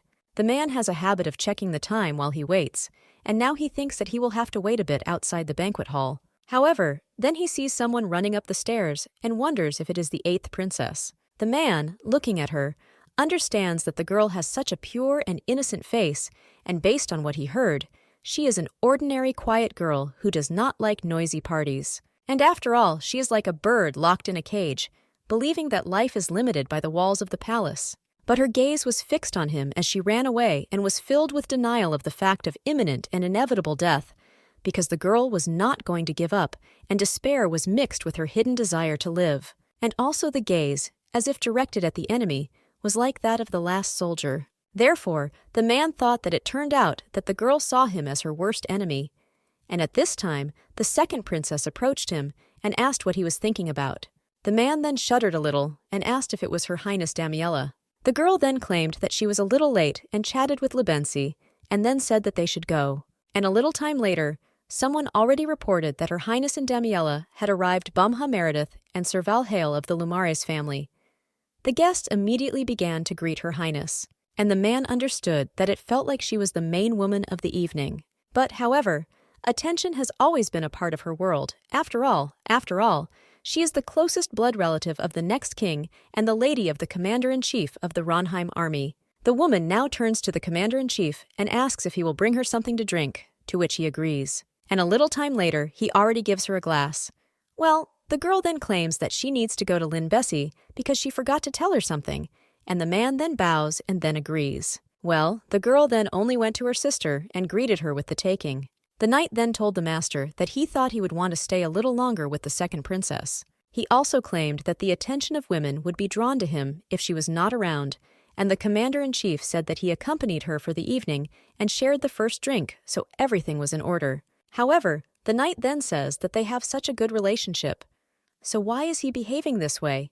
But the man only claims that they are officially engaged, and the closer they are, the more active the rumors will spread. However, the knight then thought, what else should he say? After which he asked whether the man had seen her 3rd princess. But she is as beautiful as they say. But the commander-in-chief answered that she had not, and when the knight continued to speak, he only said that he was tired, after which he asked if he could leave. After that, the commander-in-chief went outside and just sighed. He then thought about political marriage.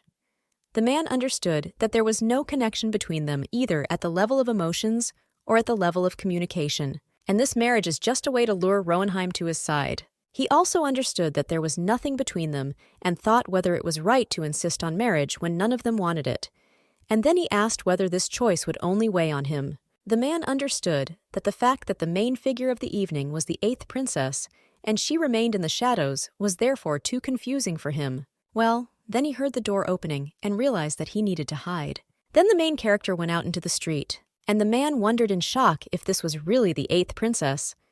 And just think that she would be hiding at her own coming-of-age ceremony. Zelaine then only looked around, and the man thought that she should either greet the guests or sit in her place. The young lady then, making sure that no one was there, just sighed, and the man thought how she got out in the first place, and more importantly, why. However, then he heard that the girl was going somewhere, and when I looked, I saw that she was heading into the garden. However, the man thought it was not safe for the royal to walk around unattended, after which he headed towards her and understood that this was the path that led to the garden, and the garden was a popular place for secret meetings, so she could be in a hurry to meet someone. And they say that she doesn't like communication, but apparently this information is unreliable, after which the commander-in-chief goes after her. But then he sees that the young lady was just heading towards the fountain, and the girl then wets her hands and then says that the water is cold. Well, then she just smiles, and after that she steps into the fountain. The man just turns away from this and seems a little embarrassed when he hears the water splashing. He sees that the girl is wetting her feet in the fountain, but he understands that the more he looks at her, the more he does not understand. Did it seem to him that the princess was in despair? But when he looked at her, he saw that the girl was completely crying, after which he decided to approach her. Despite the young lady, he seemed to sympathize with her.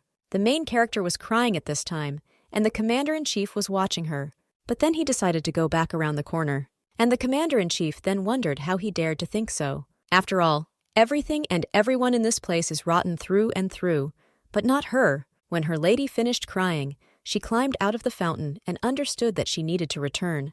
However, there was no one in the place where the commander had recently stood, and the man then only understood that this time it was not the princess who was running away, but he. The commander-in-chief understood that he needed to stop thinking about it, but then he heard someone sneaking, and when he returned, he saw that it was a young lady. Hey! The girl then thought that she needed to return as soon as possible, but then she heard the iron ringing, and when the young lady turned around, she saw a man there with a helmet on his head, who said that it looked like the hem of her dress was wet. It was the commander-in-chief, but the young lady didn't know it was him, after which she asked who he was and told him to call himself. However, when the man hesitated a little, then she immediately turned around and ran away, but when the young lady did so, then the man finally took off his helmet and understood that she had run away despite the fact that she saw his face. And that means it's not just one thing, because the girl basically avoids people, and this eternal readiness to escape, as if the girl understands that today she is here and tomorrow she may disappear. And then the man realizes that the look of the 8th princess haunts him. He doesn't know why, but he may sympathize with her. However, he also cannot not feel anything, and he feels anger seeing this look, and now the man is thinking, why the hell is this? And maybe because she ran away like crazy, or because she shed tears, or because of her uncertainty in a world where everything has already been decided, such as his wedding with the 2nd princess. After which he looks down and realizes that people said that the 8th princess was unremarkable, but this is not true. However, she cannot be called nobility. It's funny, but the girl's appearance gave the impression of a wild animal running in fear, but at the same time not lacking in tenacity, after which the man grinds against one of the pillars and drops his helmet. And then he sighs heavily. Now he is already sitting in his office and thinking about Princess Elaine. He understands that if the 8th princess is really in the hands of Manhwa, then her life will end the moment they attack, and as soon as they hear about the advance of their army, they will put an end to it. And this bird has also been unwell for the last few days, as if it understands what is happening around, after which he knocks on the table and thereby attracts the bird's attention. Then he shows her to fly up to him, and the girl does so. The man then gently pulls the ribbon and asks if she knows why Royman's flag is yellow and when the bird makes a small sound. The man claims that yellow is the color of Meredith's royal family, and this is the founding dynasty, which changed its position 3 times but preserved its lineage. The history of the family goes back about 600 years. To influence anything, but she is still the princess of the Meredith clan. And the girl thinks how painful it is to remember the meaning of the flag now, possibly being a prisoner of the enemy. And after all, she cannot even help the army of her country as the heiress of the royal family. The commander-in-chief at this time looks out from behind the tent and says that lately he has been thinking about the meaning of the yellow color in the flags of the royal family of Meredith. The main character then realizes that this is a trace of gold-colored blood, and the legend says that the man in whose veins flows golden blood let it flow on these lands, thereby protecting them. And they said that the blood of this man enriches the land where it is shed, and also saves them from drought, prevents diseases and protects lives, so the man with golden blood wished these lands prosperity. And the main character thinks that those who wanted his blood started a war in order to appropriate his powers only for themselves. Human blood polluted the earth and water, from which animals began to plunge into eternal sleep. The power of a person with golden blood could resurrect, but it was not possible to stop the war, and at that moment, help came from two people. The first was a man from the mountains, and the second was a woman from the plains. They took the man with golden blood and fled, roaming the plains and mountains. This trio saved nature and the people living in those places. The main character still doesn't remember exactly who was born from whom, but she heard that the child of a man with golden blood was the first of Meredith's family. However, the flowering in life did not last long because of the man with golden blood who spread it throughout the country. And she lived near the Cherry River, and also claimed that she wanted to return to where the river originates and flows through the lands of Roymond. Having arrived, she finally shed blood into its channel and then plunged into eternal sleep. But before that, she signed a contract with a man from the mountains and a woman from the plains, asking them to protect the child of golden blood as her own blood protects these lands. The main character then realizes that they have received the power to protect him and declare him king of the lands as promised. And finally, returning to the sources of the Cherry River, she shed her blood and the royal family into it, as well as the heirs who united these lands, bound for eternity and sharing a common destiny. The main character understands that this is the legend of Meredith's golden blood, and because of her devotion to the royal family, this narrative fits perfectly in her head. But behind this legend lies the truth, because this land will prosper only when blood is shed. The royal family justified their atrocities in the Dark Ages with one phrase. The royal family used heirs as relatives, and the history of the kingdom is full of civil wars. And all because of this stupid fairy tale about golden blood.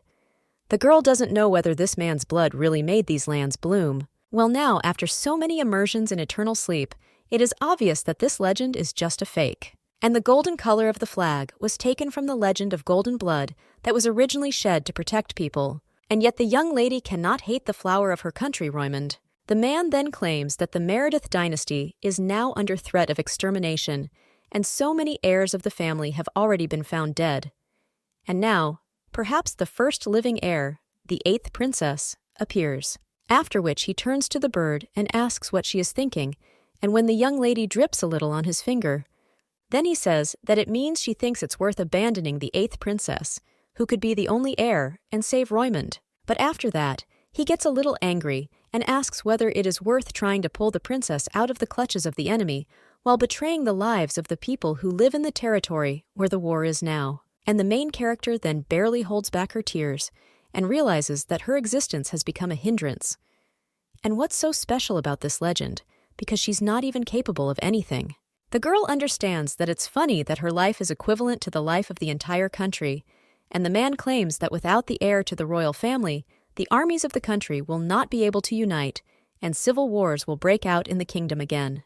They are bound by a contract with the ruling family, and their trust among themselves is barely perceptible, even if they manage to retake the country. Then they will begin to conflict with each other on the banks of the Cherry River, and if they freeze their actions for 40 days for the sake of the 8th princess. Either victory or defeat will be in the hands of Manhwa, and if the battle drags on and the Western army is exhausted, they will not last long. The man is then silent for a while, and then sighs, and the young lady then jumps on his shoulder. She worries about the emperor, and understands that for the good of her country, she can only make one choice.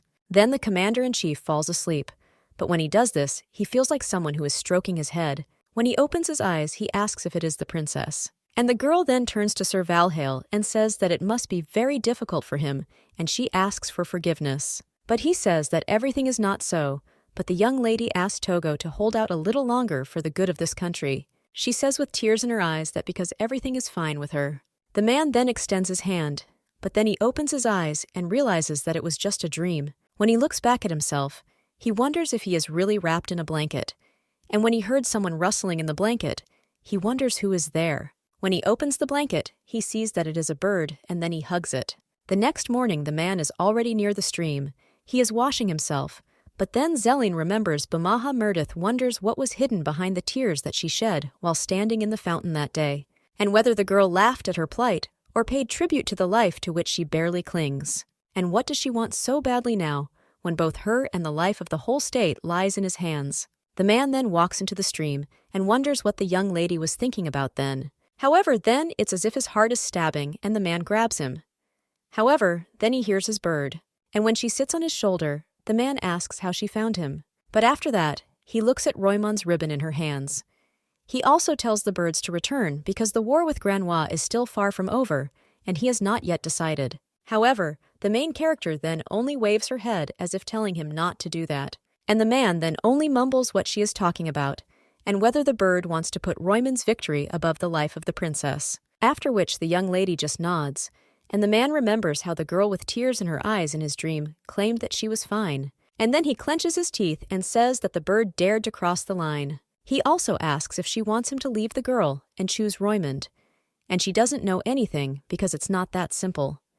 After which he begins to get more and more angry and screams whether the bird wants him to save thousands of people instead of the only princess. But future civil wars will take even more lives than those they are willing to sacrifice. And then he screams, "Does she really think this is all a joke?" After this, the man breathes heavily, and the bird then only angrily wonders whether he thinks it's easy for her, and why he's angry, because what's wrong with him. The young lady understands that this is about her life, which she tried so desperately to save, and she does not intentionally throw it away. But the guy knows that Roimond should choose. So let him rejoice at her decision and be happy that he can save the lives of his soldiers, because only he understands her. The main character then flaps her wings and says that this way she will be smaller. And the man then looks at the bird and realizes that he has a feeling just like that day when everyone was happy. And as if this bird were Roimond, the man then remembers the eyes of the sky. After which he takes the bird in his hands and enthusiastically says that he knows a way to save everyone. A little later that morning, the knights enter the commander's tent and say that they have arrived. The commander-in-chief then only nods and then says that they will not move the front line. And the knights are then a little surprised, and one of them then says that it means Sir will give them the 8th princess. But the man then waves his head and says that this is also not part of their plans. The knights then ask what he is talking about. The man reveals the map and claims that it will take a long time for help to reach Manhwa's troops, so time is against them, and hence the 8th princess who they have secretly kept captive all this time is their only chance of survival. Does he then say that this is true and changes the rules of the game in the struggle for the central region? And the brunette then claims that a truce has not yet been established between them. But the man then asks how Grauna will react if a people's militia begins now. One of the knights then says that since they will be attacked by the enemy, a ton will harm the 8th princess, assuming that they really have her. The brunette then asks what if they are disingenuous, and the knight says that it means they will understand that their feint did not work and will let him go. And the commander-in-chief says that this is true, because if they retreat, they will not pursue them, because they only need to make sure that the princess is in their hands. But then another one of the knights says that if she is still a prisoner of Graun's army, then what then? And Sir Luke then claims that the militia was formed by Roimond's people on their own initiative, so they will not touch the princess until they find out whether they are involved in this, and to negotiate with them, the princess must be alive. Barunet then says that this is true for them, in which case they will conduct an investigation to find out whether they provoked the militia attack. And at this moment, they must pick up the princess in time before they have time to comprehend the situation. But one of the knights then asks if they come under attack, they will think about transferring the princess to another place. And the other knight nods, and then says that this is true, because they don't even know where exactly they are keeping her, so it will be difficult to get to her highness. And the man then asks what if several simultaneous raids take place, after which he points at the map and says that this will be a guerrilla war. The knights are then a little shocked and ask if he is talking about guerrilla warfare, but the commander-in-chief says that yes, even if the civilian militia under their leadership organizes a surprise attack in different regions. Then the people responsible for keeping the princess captive will raise the alarm and urgently request reinforcements. One of the knights then says that this behavior cannot fail to catch the eye. And the brunette then claims that he will ask the heads of the rebel detachments to blow smoke if he notices anything suspicious. The main character then realizes that they are using smoke, and Sir Luke then asks if they will use smoke from the fire, because if so, then they need a messenger who will convey the information that he sees. But the army Manhwa can already transfer Her Highness to another place, or even plunge her into eternal sleep. The commander-in-chief then says that this is true, and the option with a messenger will take too much time. However, they do have the eyes of the sky. The knights are then a little surprised, One of them asks if the commander is talking about the rumor that the bird is from Yera Valhalla, sees and hears everything that happens in the camp. Another knight then says that this is just a rumor that they spread to destroy the morale of their opponents, and it was in those days when they began to discuss the fact that Sir often talks to the bird. The main character even twitches from this, and the commander then only strokes her and says that after all, they use her eyes. After which he looks at the bird, and then claims that their enemy does not know what their messenger bird is capable of. After which he screams to immediately begin the operation to save the 8th princess. A short time later, the man is about to hit one of the torches with a hammer and claims that it is a salt torch. And after he breaks it, a hot scarlet flame immediately begins, and the main character thinks how beautiful it is. Looking at the torch, the girl thinks that this is a most precious object that is not used every day even in the castle, and she has only seen such things in books, and now, for the first time in her life, she is seeing their flames live. The young lady understands that this is completely different from the flame that she usually saw, and this color is so alluring. However, the man then moves the bird back a little and tells it not to get too close, after which he opens a bag of sand and extinguishes the flame, and also says that it can easily catch fire. The young lady, looking at this, thinks that he extinguished it so quickly, but the man then tells her to calm down because her life directly depends on it. He also says that when the bird sees this flame, let it remember well the place of the fire and return to it. After all, he will already be on the way. The young lady then waves her head in agreement, and the man then tells her to remember that they attack anything flying in their direction in the dark. Therefore, before flying close, let her scream well, and they will understand that it is her. Well, then he just turns around and says that, however, screaming is her strong point, so there's no need to worry about it. The young lady then thinks what he said and understands that it is because they people do not even understand what she is telling them. The commander-in-chief then claims that he will be second, and the jockey will ride in front of him. So let her fly to the second line. But however, there may be some changes so that in order to recognize him in the crowd, let the bird focus on the ribbon that he tied to the cough, because it looks like the one he gave her. The man also claims that the bird is a diurnal predator, but the signal can occur at any time, so there is a possibility that they will be difficult to find. The main character then only makes a sound and flaps her wings as a sign of agreement. And the man then claims that she has a key role in this operation, and if she succeeds, then they will be able to finally throw Manhwa out of the Central Territories. And the young lady then understands that in this mission, her body and her life are at stake. Well, not only hers, but also the lives of several thousand soldiers. And even the commander-in-chief may lose his life in this battle. That same evening, the knights ask the commander-in-chief if he is also participating in the battle. And when he answers that yes, they say that it is too risky. The other knight then asks to send them in his place. However, the man raises his hand as if telling them not to worry. Then he claims that in the battle for the Black Protective Wall, he was in the forefront and even opened the gates, and if he, the commander-in-chief, does not take the initiative, he will also take the risk in his place. Sir Luke then turns to the commander-in-chief and says that he is not lowering his skills, but at night, even generals can fall at the hands of a common soldier. Friend and his knights also say that, moreover, they will be in the very center of enemy territory. The new commander-in-chief then only says that the issue is resolved and they are all free. And the young lady thinks that the backlash was stronger than expected. The knight then screams whatever one may say, and the man cannot participate, and he asks him to send another soldier. Then each of them says that he will go. Sir Luke says that he is also at the disposal of the commander-in-chief and asks if he doesn't trust them, but he says that this is true and they are free. The knight then tells the commander-in-chief that this is not a competition, but a real war, and if at least one poisoned arrow hits him, or he is wounded in a vital point, then everything will be over. Even when the man goes to bed, the knight does not give him peace and says that this is impossible because he really cannot participate. And on the next idea, the knight also pesters the commander-in-chief, but he only sticks his sword into the ground. Then he says that if he continues to chat, he will be left without a head and he won't even look at friendship. But the knight then only looks resentfully at the commander-in-chief, and the main character thinks that this is amazing, and Sir Luke goes to the last.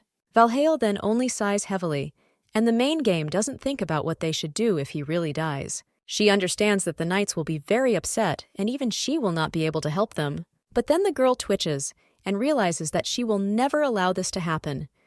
After all, Losing the commander-in-chief at a time when there is not a single heir to the royal family is an unaffordable luxury, and having a leader is essential, otherwise the country will turn into ruins, and the girl thinks that he can just use others as his shield and survive like nobles do, but she doesn't understand why he is risking his life like it's something insignificant. Now the commander-in-chief says that there will be no changes and he will be there personally, but then the knight almost cries, and the brunette tells him to stop being indignant and reconcile himself already. Home, the heroine understands that pride is important, but life is priceless. And after this mission, she will join Sir Luke's side and will dissuade him from any dangerous exits. But the girl then also thinks what will happen to her after this operation. Will she be able to return to her body? A short time later, she is nervously gnawing on the paper, and one of the knights asks why the bird behaves this way and whether he should stop it. However, the commander-in-chief tells him to leave her like that and let her destroy confidential documents. The young lady thinks that she is worried because a group of soldiers will attack Grenouille's troops and she is participating in the operation. The commander-in-chief then asks what is going on with the special unit, and he claims that they are pretending to be sentries on the northern border of the camp, and he did not inform anyone below the commanders since the operation is extremely secret, and the commander-in-chief then says that this is an excellent job and then orders the knight to stand outside. And then he calls the bird to him, puts the document in front of it, and tells it to check everything again. The young lady realizes that she has already seen this map indicating the trajectory of the attack 1,000 times. And now she can already tell that the first attachment is in the south, the second in the east, the third in the north, and the fourth in the west. The commander-in-chief then pets the bird and says that it needs to rise very high to see the big picture and guide them on the right path. After which the man remembers the 8th princess and how she constantly ran away. After which he says that he is not sure whether the bird is aware, but he is convinced that the person they want to rescue is still alive. The main character then understands that we are talking about her, but thinks why is he sure that she is alive? After all, the man doesn't even know her and they have never met. However, the commander then says that he trusts the bird. Then he kisses the ribbon on her leg and wishes her luck. Half an hour before the start of the offensive, he is already leaving the tent, and when he is already preparing to release the bird, he says that they will see each other again. The young lady doesn't know what he meant by trusting her, but apparently he trusted her completely. The girl realizes that now she bears a great responsibility, and then thinks that she also believes in Valhalla, and asks when all this will end, so that they both are alive. At this time, the operation begins. People attack the Grenouille camp, and the young lady sees all these battles. However, suddenly she sees a red fire in the forest and realizes that it is true and she really survived. The girl realizes that she survived in the enemy camp, after which she immediately turns around and understands that she needs to inform Valhalla about this. The girl understands that thousands of lives depend on her actions, and now she is a soldier just like them, so she must fulfill her mission. Then the young lady sees soldiers racing on horses and realizes that this is Roymond's army. She thinks she has found them, and now she needs to find Valhalla. However, suddenly she flies up to one horse, after which she gets scared and realizes that at that moment she felt that she would fly into pieces if she crashed into him, and the girls even wanted to run. However, then she saw the gold ribbon on his helmet, after which she screamed loudly, and she understood that she would not escape. The commander-in-chief then saw the bird, after which he began to rise with the horse right as he walked, and the young lady was shocked and wondered what he was doing, and also whether he had gone crazy because he jumped up at full speed. However, then the commander-in-chief still caught her, and then said that this was an excellent job.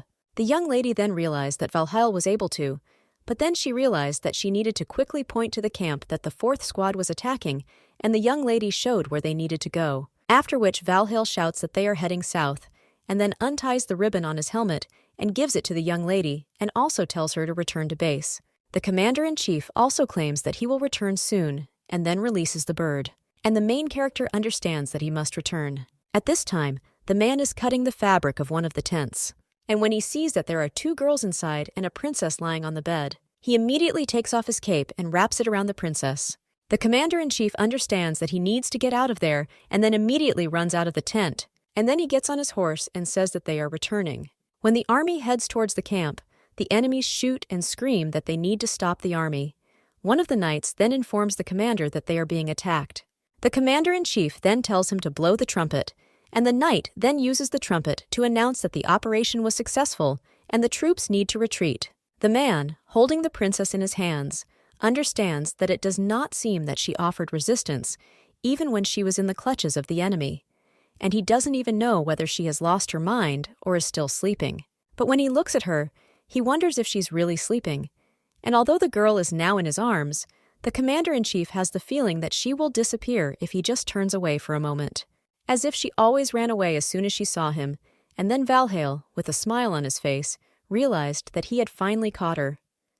However, then he is a little surprised and thinks how irresponsible this is, and how dare he put it that way. This operation is not yet completed, and they need to get to the camp safe and sound, where they are waiting. A short time later, he already enters the gates of the camp, and the knights, seeing their commander-in-chief together with the princess, are very surprised. Valhall then only tells the first and second squad to check the special squad and send the wounded to the doctor's ward. The knights immediately agree and do so, and the commander-in-chief then orders the 4th detachment to take Her Highness the Princess and the prisoners to the recreation area, and then let them make sure that the messenger bird has returned safe and sound.